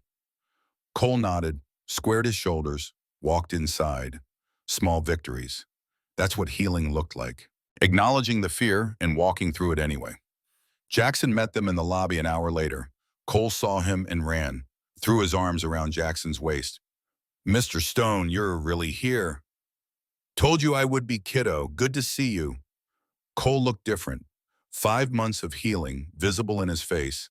Less haunted, more present. The shadow's still there, but fading. Can we see your motorcycle now? Can I sit on it again? Jackson looked at Olivia. She nodded. Yeah, Cole, you can sit on it. Outside in the parking lot, the Harley gleaming under the afternoon sun, Cole approached it like he was greeting an old friend. Jackson lifted him onto the seat. How's it feel? Amazing, even better than I remembered. Want to go for a ride? Cole's eyes went huge. Can I really? If your parents say yes. Olivia looked uncertain. Is it safe? I've been riding for 30 years. I've got a kid helmet, safety gear. We'll go slow, just around the parking lot. Gabriel nodded. Let him do it. He's been talking about this for months. Jackson pulled out the spare helmet he'd bought specifically for this moment, helped Cole put it on, adjusted the straps, made sure everything fit properly. Then he climbed on in front, Cole's small arms wrapped around his waist, holding tight. Ready, ready, Jackson started the engine. Gentle. Let Cole feel the rumble, the power. Then he pulled out of the parking space. Slow, steady, circling the lot at walking speed. Cole's laughter echoed off the building walls, pure, joyful. The kind of laughter that came from a child being a child instead of a trauma survivor. They circled 3 times. Then Jackson pulled back into the space, killed the engine. Cole climbed off, pulled off the helmet, face glowing. That was the best thing ever. Can we do it again tomorrow? Yeah, kid, we can do it again tomorrow. That night, Jackson took the Harrison family to dinner. Local restaurant, comfortable, quiet. They ate burgers and fries and talked about normal things. School, work, plans for the summer. Cole showed Jackson his report card, all A's and B's. My teacher says I'm doing really well considering everything that happened. That's great, Cole. I'm proud of you. She also says I'm really good at watching people. She calls it emotional intelligence. I don't know what that means, but she says it's a good thing. Jackson and Olivia exchanged glances. The skill Cole had developed to survive, to read Diane's moods, to choose Jackson in the parking lot, now recognized as a strength instead of just a survival mechanism. It is a good thing, Jackson said. It means you're smart about people. You can tell when someone's trustworthy and when they're not. That's an important skill. Is that how you knew I was in trouble, because you're good at watching people too? Yeah, I spent 26 years as a cop. You learn to notice things, body language, faces, when something doesn't feel right. Can you teach me more? Jackson looked at Olivia. She nodded slightly. Sure, kid. I can teach you. Saturday morning, Jackson took Cole to the Iron Brotherhood clubhouse. The building was unassuming from the outside, converted warehouse on the industrial side of town, bikes parked in neat rows out front, the rocker visible on the door. Members only. But for Cole, walking through that door was like entering a sacred space, the place where his heroes lived, the men who'd helped find Marcus Webb, who'd kept him safe. Inside leather furniture, pool table, bar, photos on the walls showing charity rides and community events, American flags, military patches, the visual history of men who'd served and continued serving in different ways. Hammer was there, Leonard Cross, vice president. He stood when Cole entered, this massive man with arms like tree trunks and a scar running down his left cheek. Cole stopped, uncertain. Hammer knelt down, getting to eye level. You're Cole, the kid who signaled Reaper. Yes, sir. You got guts, little man. Not many people could do what you did. Keep their head. Make smart choices. You should be proud. Cole stood a little straighter. Thank you, sir. Call me Hammer. All my friends do, and you're a friend. Over the next hour, Cole met 6 more members, each one treating him with respect, not talking down, not patronizing, just treating him like he mattered. They showed him the garage, the bikes being worked on, the tools, the process of maintenance and care. They showed him the community room where they planned charity events, toy runs for Christmas, veteran support programs, fundraisers for children's hospitals. We're not just about motorcycles, Hammer explained. We're about taking care of our community, especially the vulnerable. Kids, vets, people who need someone watching their back. Cole absorbed it all, this world of brotherhood and purpose, of men who'd chosen to use their strength to protect instead of intimidate. Can I join when I'm older? Cole asked. Hammer and Jackson exchanged glances. You've already got the honorary jacket, Hammer said. That makes you family. When you're old enough, if you still want it, we'd be honored to have you. Sunday morning, before the Harrison family drove home, Cole and Jackson sat on the Harley, engine off, just sitting, talking. I don't want to leave, Cole said. I like it here. I like being with you. I like being with you too, kid. But you've got school, friends, your life in San Diego. Can I come back? Anytime your parents say yes. Mr. Stone, can I ask you something? Always. Do you still think about your daughter, the one who got taken? Jackson was quiet for a long moment. Every day. Do you think you'll ever find her? I don't know. It's been 8 years. The odds get worse every year. But you keep looking. I keep looking. Brownway, if the odds are bad, Jackson looked at this 8-year-old boy asking questions most adults couldn't handle. Because she's my daughter. And until I know for certain what happened to her, I have to keep hoping. Have to keep searching. It's what love looks like sometimes. Refusing to give up even when logic says you should. Cole processed that. I think your daughter would be proud of you. For saving me.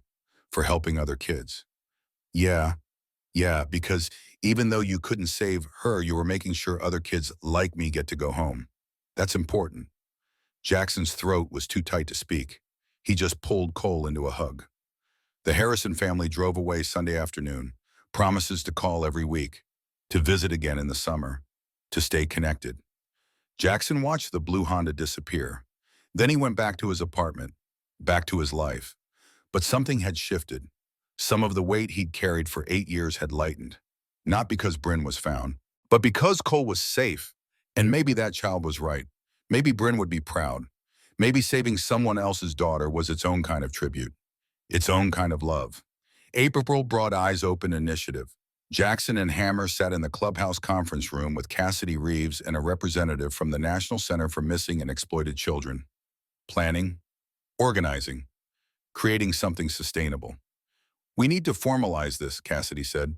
What happened with Cole worked because you had the right people in the right place. But we can replicate that. Teach people what to look for, how to recognize danger, when to act. Training program, Hammer suggested. Workshops, community centers, schools, churches. Warning signs on wallet cards.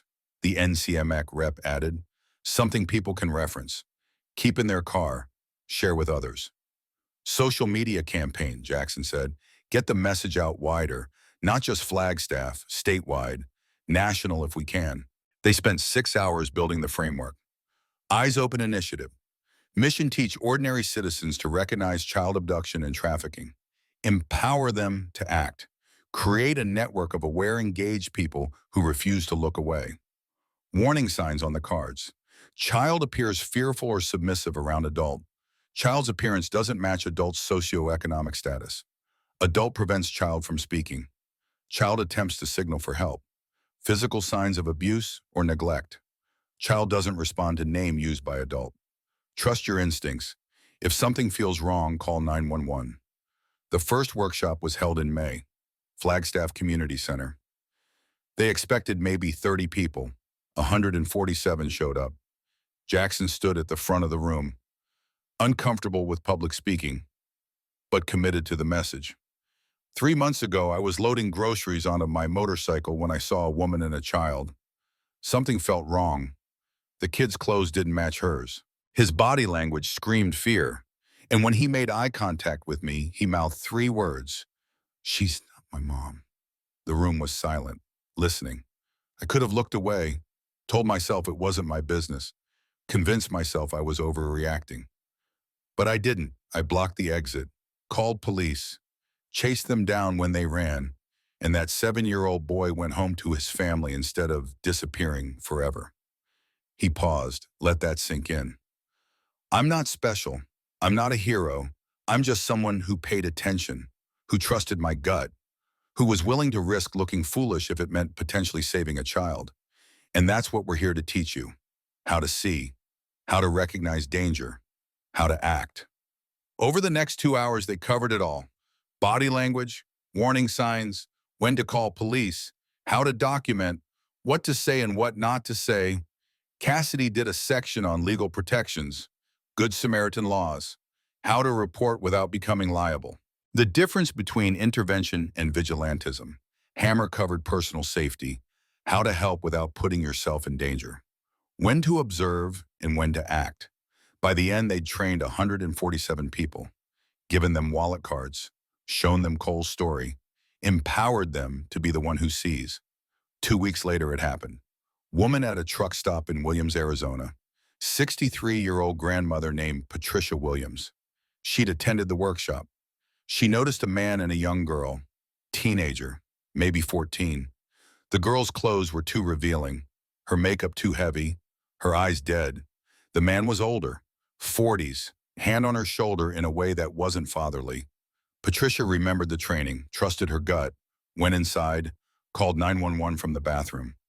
This might be nothing, but I took that Eyes Open workshop, and there's a situation out here that feels wrong. Police arrived in 8 minutes, checked IDs. The girl was 15. Reported missing from Nevada 2 months ago. The man was 47, had a warrant for trafficking.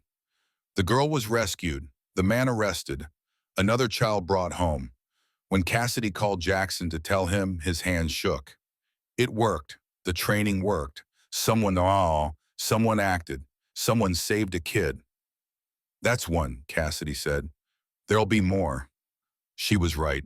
Over the next 6 months, Eyes Open Initiative trained 1,200 people across Arizona, held workshops in 23 locations, distributed 10,000 wallet cards, and civilians reported 6 attempted abductions, 3 trafficking situations, 2 children found who'd been missing for months. Not every report panned out. Some were false alarms, custody disputes, misunderstandings, but the ones that mattered, the real cases. Those saved lives. October 12th, 1-year anniversary of Cole's rescue. The Walmart on East Route 66 looked the same as it had a year ago. Same parking lot, same layout, same entrance and exit. But at the exit where Jackson had blocked Diane Winter's SUV, something new had been installed. A bronze plaque, modest, unassuming, bolted to a concrete pillar.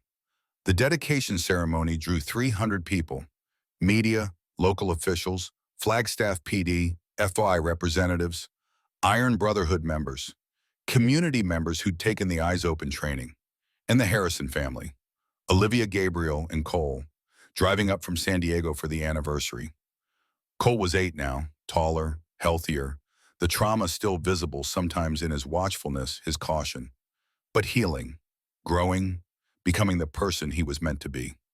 Mayor Thompson spoke first. Standard political speech, thanking everyone, praising community vigilance, not saying anything particularly meaningful. Then Cassidy Reeves took the microphone. 1 year ago on this spot, a 7-year-old boy was being driven away by his kidnapper. She'd taken him from his family 3 days earlier, had plans to hide him, change his identity, erase his entire existence, and she would have succeeded. Except for one thing. Cassidy gestured to Jackson standing uncomfortably in the crowd. Jackson Stone was paying attention. He saw what others missed, trusted his instincts when he could have looked away. And because he acted, Cole Harrison is here today, safe, Olive, with his family. Applause rippled through the crowd. This plaque commemorates that moment, that choice, that refusal to look away. But more than that, it's a reminder, a challenge to every person who walks past it, to see, to trust your gut, to act when someone needs help. She pulled the covering off the plaque. The inscription read, October 12, 2024, a child asked for help. Someone was watching. Pay attention. Trust your instincts. You could be the one who sees. More applause, longer this time. Then Cole stepped forward, small figure in his honorary Iron Brotherhood jacket, walking to the microphone like he'd done this before. Olivia had told Jackson that Cole had been practicing, wanted to speak, needed to speak. This was part of his healing, taking ownership of his story, using his voice. Cole adjusted the microphone down to his height, looked out at 300 faces watching him. Hi, I'm Cole Harrison. I'm 8 years old. 1 year ago, I was 7 and very scared. His voice was steady, stronger than Jackson expected. A woman took me from my mom. She told me my mom was hurt. I believed her because she'd been my teacher and I thought teachers don't lie. But she did lie. And for 3 days, I didn't know if I'd ever see my family again. The crowd was silent, listening to this child tell his story. I tried to ask for help at gas stations, at restaurants, but the woman was always watching, always holding my hand too tight. I couldn't get away. I couldn't speak loud enough for people to hear. Cole's voice got quieter, more intense. Then we came to this Walmart, and I saw Mr. Stone. He was loading groceries on his motorcycle, and he was watching, really watching. Not just looking around, but seeing. He looked directly at Jackson. I didn't say anything out loud. I just moved my lips. She's not my mom 3 times to make sure he understood, and he saw me. He believed me. He helped me. Cole's voice strengthened again. I learned something that day. I learned that being scared doesn't mean you're weak. It means you're human. And asking for help when you're scared isn't shameful. It's brave. He pulled the wallet card out of his pocket, the Eyes Open card they'd distributed at every workshop. I also learned that there are people watching, people who care, people who will help if you just ask. But you have to ask. You have to be brave enough to try.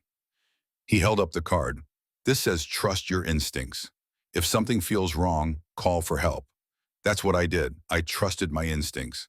I asked for help, and it worked. But it only worked because Mr. Stone was paying attention, because he didn't look away, because he cared about a stranger's kid. Cole's voice got emotional now. 8 years old and carrying wisdom that shouldn't fit in such a small body. 6 people saw me before Mr. Stone. 6 people. I tried to signal them, tried to get their attention. But they looked away. They were busy. They didn't want to get involved. They convinced themselves it wasn't their problem. But it was their problem. Because when a kid needs help, it's everyone's problem. And if those 6 people had helped me, I would have been home 3 days sooner. I would have been less scared, less hurt. He looked out at the crowd. So please, pay attention. Watch the kids around you. Trust your gut when something feels wrong. Be the person who sees. because somewhere right now another kid like me is scared and looking for help. And you could be the one who saves Haiti. You don't need a motorcycle. You don't need to be big or strong or a cop. You just need to pay attention, to care, to act. His voice dropped to almost a whisper, but the microphone carried it to every corner of the crowd. Please don't be the person who looks away. Be the person who sees. Cole stepped back from the microphone, walked to where Jackson stood, hugged him hard. The crowd erupted in applause. Standing ovation. 300 people on their feet, some crying, some just clapping until their hands hurt, because an 8-year-old boy had just taught them what it meant to care, to see, to act.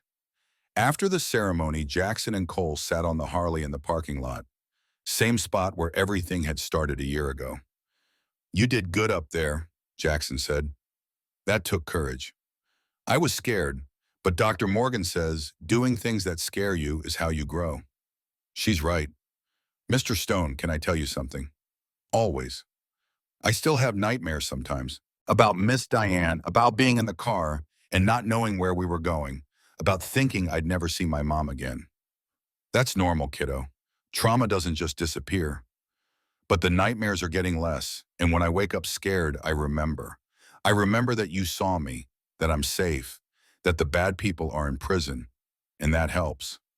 Jackson pulled him close. I'm glad, Cole. I'm really glad. Do you still look for your daughter every morning? The question caught Jackson off guard, but he'd promised Cole honesty, always. Not every morning anymore. I still check the database, still follow leads when they come in, but I'm not consumed by it like I used to be. I've learned to live with not knowing, to accept that I might never find her, and to keep helping other kids instead of just searching for mine. Is that because of me? Partly, yeah, you've reminded me why I became a cop, why I kept writing, why I kept watching, not to find what I lost, but to protect what can still be saved. Cole processed that. I think that's good. I think your daughter would want you to help other kids, even if you can't help her. I think you're right. They sat in comfortable silence. Man and boy, biker and kid, two people who'd found each other in a moment of crisis and created something that felt like family. Cole, your parents are waiting. You should probably go. Can I come back for Christmas? If they say yes, I'd love that. They'll say yes, they like you, they say you're good for me. You're good for me too, kid. One more hug. Then Cole ran to where his parents stood talking to Cassidy. Jackson watched them go. Family of 3, whole, safe together. Because someone had paid attention. Because someone had refused to look away. Because one moment of caring had rippled outward into something bigger than anyone had imagined. 3 years later, October 2027, Cole Harrison was 10 years old, 5th grade. Honor roll student, soccer team captain, peer advocate who taught younger kids about safety and trusting their instincts. He visited Flagstaff 4 times a year, summer week, Christmas, spring break, and always the October anniversary. The visits had become tradition, ritual. The Harrison family in Jackson, riding motorcycles, eating burgers, talking about everything and nothing. Cole had grown, not just physically, though he'd shot up 3 inches in the past year, but emotionally, mentally.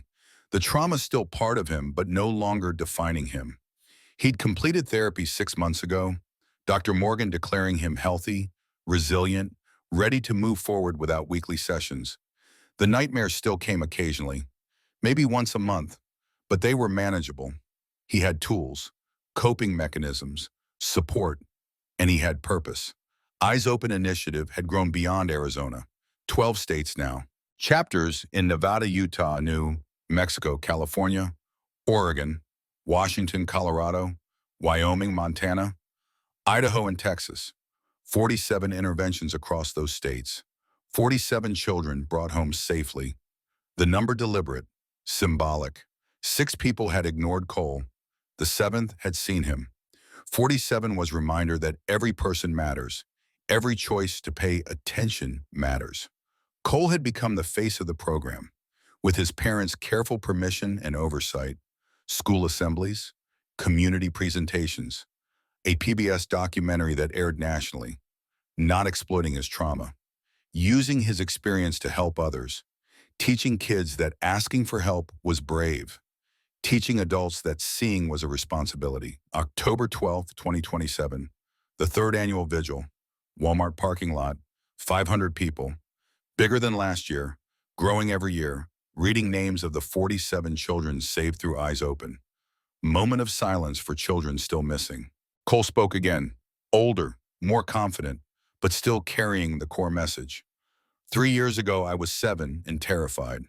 Today, I'm 10 and safe. The difference between those two versions of me is simple. Someone paid attention. He gestured to Jackson standing in the crowd.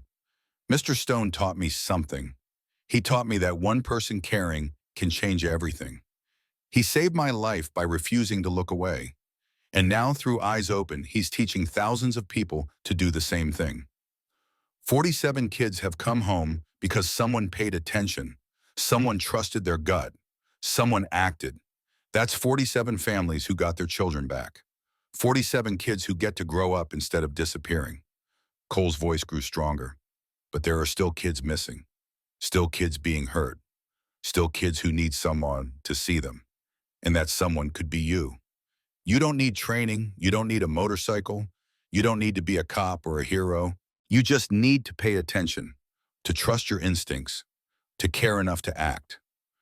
Because somewhere right now, a kid is scared, and they're looking for someone like Mr. Stone. Someone who sees, someone who helps, someone who refuses to walk away. Be that someone, please. Be the person who sees. After the vigil private moment, just Jackson and Cole. You're getting good at public speaking, Jackson said. I've had practice. Dr. Morgan says using my story to help others is good for my healing. Makes the trauma meaningful instead of just painful. She's right. You're helping a lot of people, Cole. I learned from you. They walked to the memorial plaque, 3 years old now, weathered but still readable. Cole traced the words with his finger. Do you ever think about what would have happened if you hadn't been there that day? Sometimes. Try not to. Me neither. It's too scary. But you were there. I was there. It worked out. That's what matters. Cole was quiet for a moment. Mr. Stone, I need to tell you something. What's that? I'm not scared anymore. Not like I was. I still check locks sometimes. Still scan rooms. But I'm not living in fear. I'm living. Really living. And that's because of you. Jackson's throat tightened. You did the hard work, kid. The therapy. The healing. I just blocked an exit. You did more than that. You showed me that the world has good people. People who care about strangers. People who risk things to help others. You gave me hope. Cole, and I want you to know, whatever happened to your daughter, wherever she is, she'd be proud of you. Because even though you couldn't save her, you've saved 47 other kids, including me. That matters. That's important. Jackson pulled him into a hug. This kid who'd come into his life 3 years ago and changed everything. Reminded him that purpose could come from pain. That healing could come from helping. Thank you, Cole. For what? For trusting me. For giving me a reason to keep going. For being exactly who you are. They stood there. Man and boy. Biker and kid. Family not by blood, but by choice and circumstance. In a moment in a parking lot 3 years ago. 5 years later. October 2029. Eyes Open Initiative received the Presidential Citizens Medal, recognition at the national level for community service and child protection. Jackson flew to Washington, D.C., brought Cole now 12. The Harrison family, Hammer, 6 Iron Brotherhood members who'd helped build the program. The White House ceremony was surreal. Standing in the East Room, President speaking about ordinary citizens doing extraordinary things. Jackson Stone was loading groceries when he noticed a child in danger. He could have looked away, minded his business, convinced himself it wasn't his problem. Instead, he acted, blocked an exit, called police, chased down a kidnapper, and saved a 7-year-old boy's life. But he didn't stop there. He took that moment and built something bigger. Eyes Open Initiative, a network of trained civilians across 23 states, people who've learned to see danger, to trust their instincts, to act when children need help. In 5 years, this program has resulted in 47 child rescues, 47 families reunited, 47 lives saved. That's the power of one person refusing to look away. That's the power of community vigilance. That's the power of caring. The medal was heavy, bronze, inscribed with the seal and the date. Jackson accepted it on behalf of everyone. The Iron Brotherhood, Cassidy Reeves, Patricia Morgan, every civilian who'd taken the training, every person who'd chosen to see instead of look away. After the ceremony media interview, national coverage, CBS, CNN, NPR, the story going viral. Mr. Stone, what would you say to people who think getting involved is dangerous, who worry about being wrong? Jackson looked directly into the camera. I'd say being wrong is uncomfortable, but being right and doing nothing is unforgivable. If you see something that feels wrong, trust that instinct. Call police. Let them determine if it's a real threat. But don't walk away. Don't convince yourself it's not your business. Because if a child is in danger, it's everyone's business. What's the most important lesson from Cole's rescue? Pay attention. That's it. Just pay attention to the world around you. See people. Notice things. Trust your gut. One moment of awareness can save a life. What's next for Eyes Open Initiative? Expansion. We're in the 23 states. Goal is all 50. International chapters. Making this a global movement. Because child trafficking and abduction aren't just American problems. They're human problems.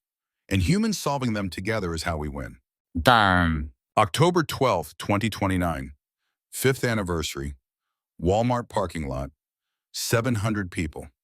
The vigil had grown every year, become something bigger than a memorial, a community, a movement. Cole Harrison was 12 now. Middle school, student council, chess club, youth advocate who'd spoken at 47 schools across California. The number always 47, always symbolic. He stood at the memorial plaque with Jackson. Same ritual every year. Touch the bronze. Read the words. Remember the moment that changed everything. 5 years, Cole said. Feels like yesterday and forever ago. Time's funny that way. Mr. Stone, can I ask you something I've never asked before? Sure, kid. Do you regret it blocking that exit, chasing us, getting involved in all this? Jackson looked at him, this almost teenager who'd been a terrified 7-year-old 5 years ago, who'd grown into someone confident and compassionate and committed to helping others. Not for a second. Best decision I ever made. Even though it brought up all the stuff about your daughter, all the pain you'd been trying to outrun. Especially because of that, you didn't just save yourself by asking for help, Cole. You saved me too. Reminded me that purpose can come from pain, that I could honor Bryn by helping other kids, that moving forward doesn't mean forgetting. Cole nodded. I think I understand. Helping others helped you heal. Exactly. They walked to where the crowd was gathering. 5 years of growth, 5 years of impact, 5 years of lives saved because people paid attention. Cassidy Reeves spoke first. 5 years ago, we had one rescue, one child saved because one person cared. Today, we have 47 rescues across 23 states, hundreds of trained volunteers, thousands of people who've learned to see. This is what community looks like. This is what caring looks like. Then Cole took the microphone. 12 years old, confident, ready. I'm Cole Harrison, I'm 12. 5 years ago, I was 7 and kidnapped. Today, I'm here, safe, alive, growing up. The difference is simple. Someone saw me. He looked at Jackson. Mr. Stone didn't just save my life. He taught me what it means to care about strangers, to use your strength to protect others, to refuse to walk away when someone needs help. I've spent 5 years trying to pay that forward, speaking at schools, teaching kids to ask for help, teaching adults to see, and I'll keep doing it because that's what you do when someone saves you. You save others. 47 kids have come home because of Eyes Open. That's 47 families whole again. 47 kids who get to grow up. 47 futures that exist because someone paid attention. His voice grew quieter, more intense. But there are still kids missing. Still kids being hurt right now. Still kids who need someone to see them. And that someone is in this crowd. It's you. The person hearing this. You could be the next person who saves a life. All you have to do is pay attention. Trust your gut. Act when something feels wrong. That's it. That's the whole secret. See, trust, act.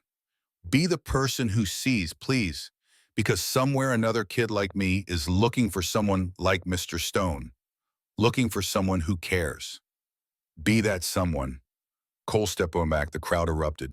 700 people standing, applauding, understanding. Later, after the vigil ended and the crowd dispersed, Jackson and Cole sat on the Harley one last time. You know what's funny, Cole said. What's that? 5 years ago, I thought motorcycles were scary, big and loud and dangerous. Now they make me feel safe because they remind me of you. Motorcycles aren't scary. People who ride them can be, but most of us are just regular people who like the freedom. When I'm 16, will you teach me to ride? If your parents agree, yeah, I'll teach you. And when I'm 18, can I join Iron Brotherhood for real, not just honorary?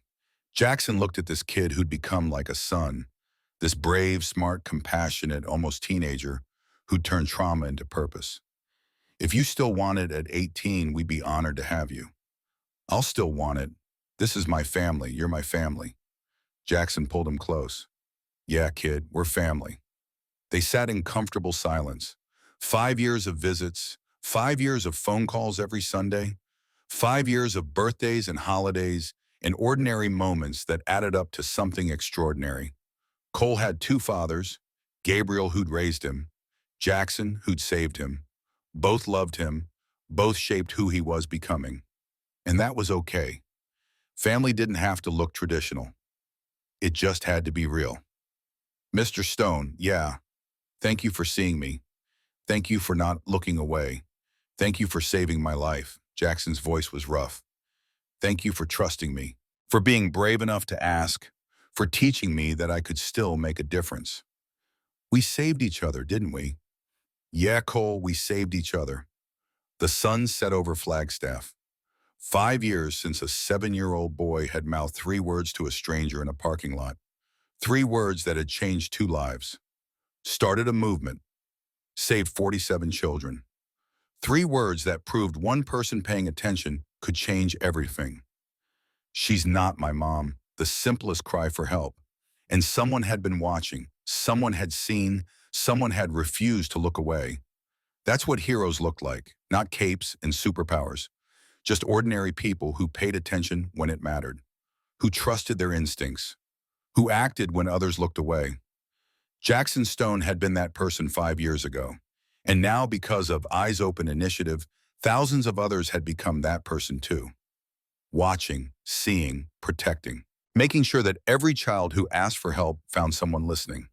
Every child who signaled for rescue found someone watching. Every child in danger found someone who refused to look away. Because paying attention saved lives. And that message would ripple outward for years to come. One person at a time. One choice at a time. One rescued child at a time. Until every child knew someone is watching. Someone sees you. Someone cares. And that made all the difference.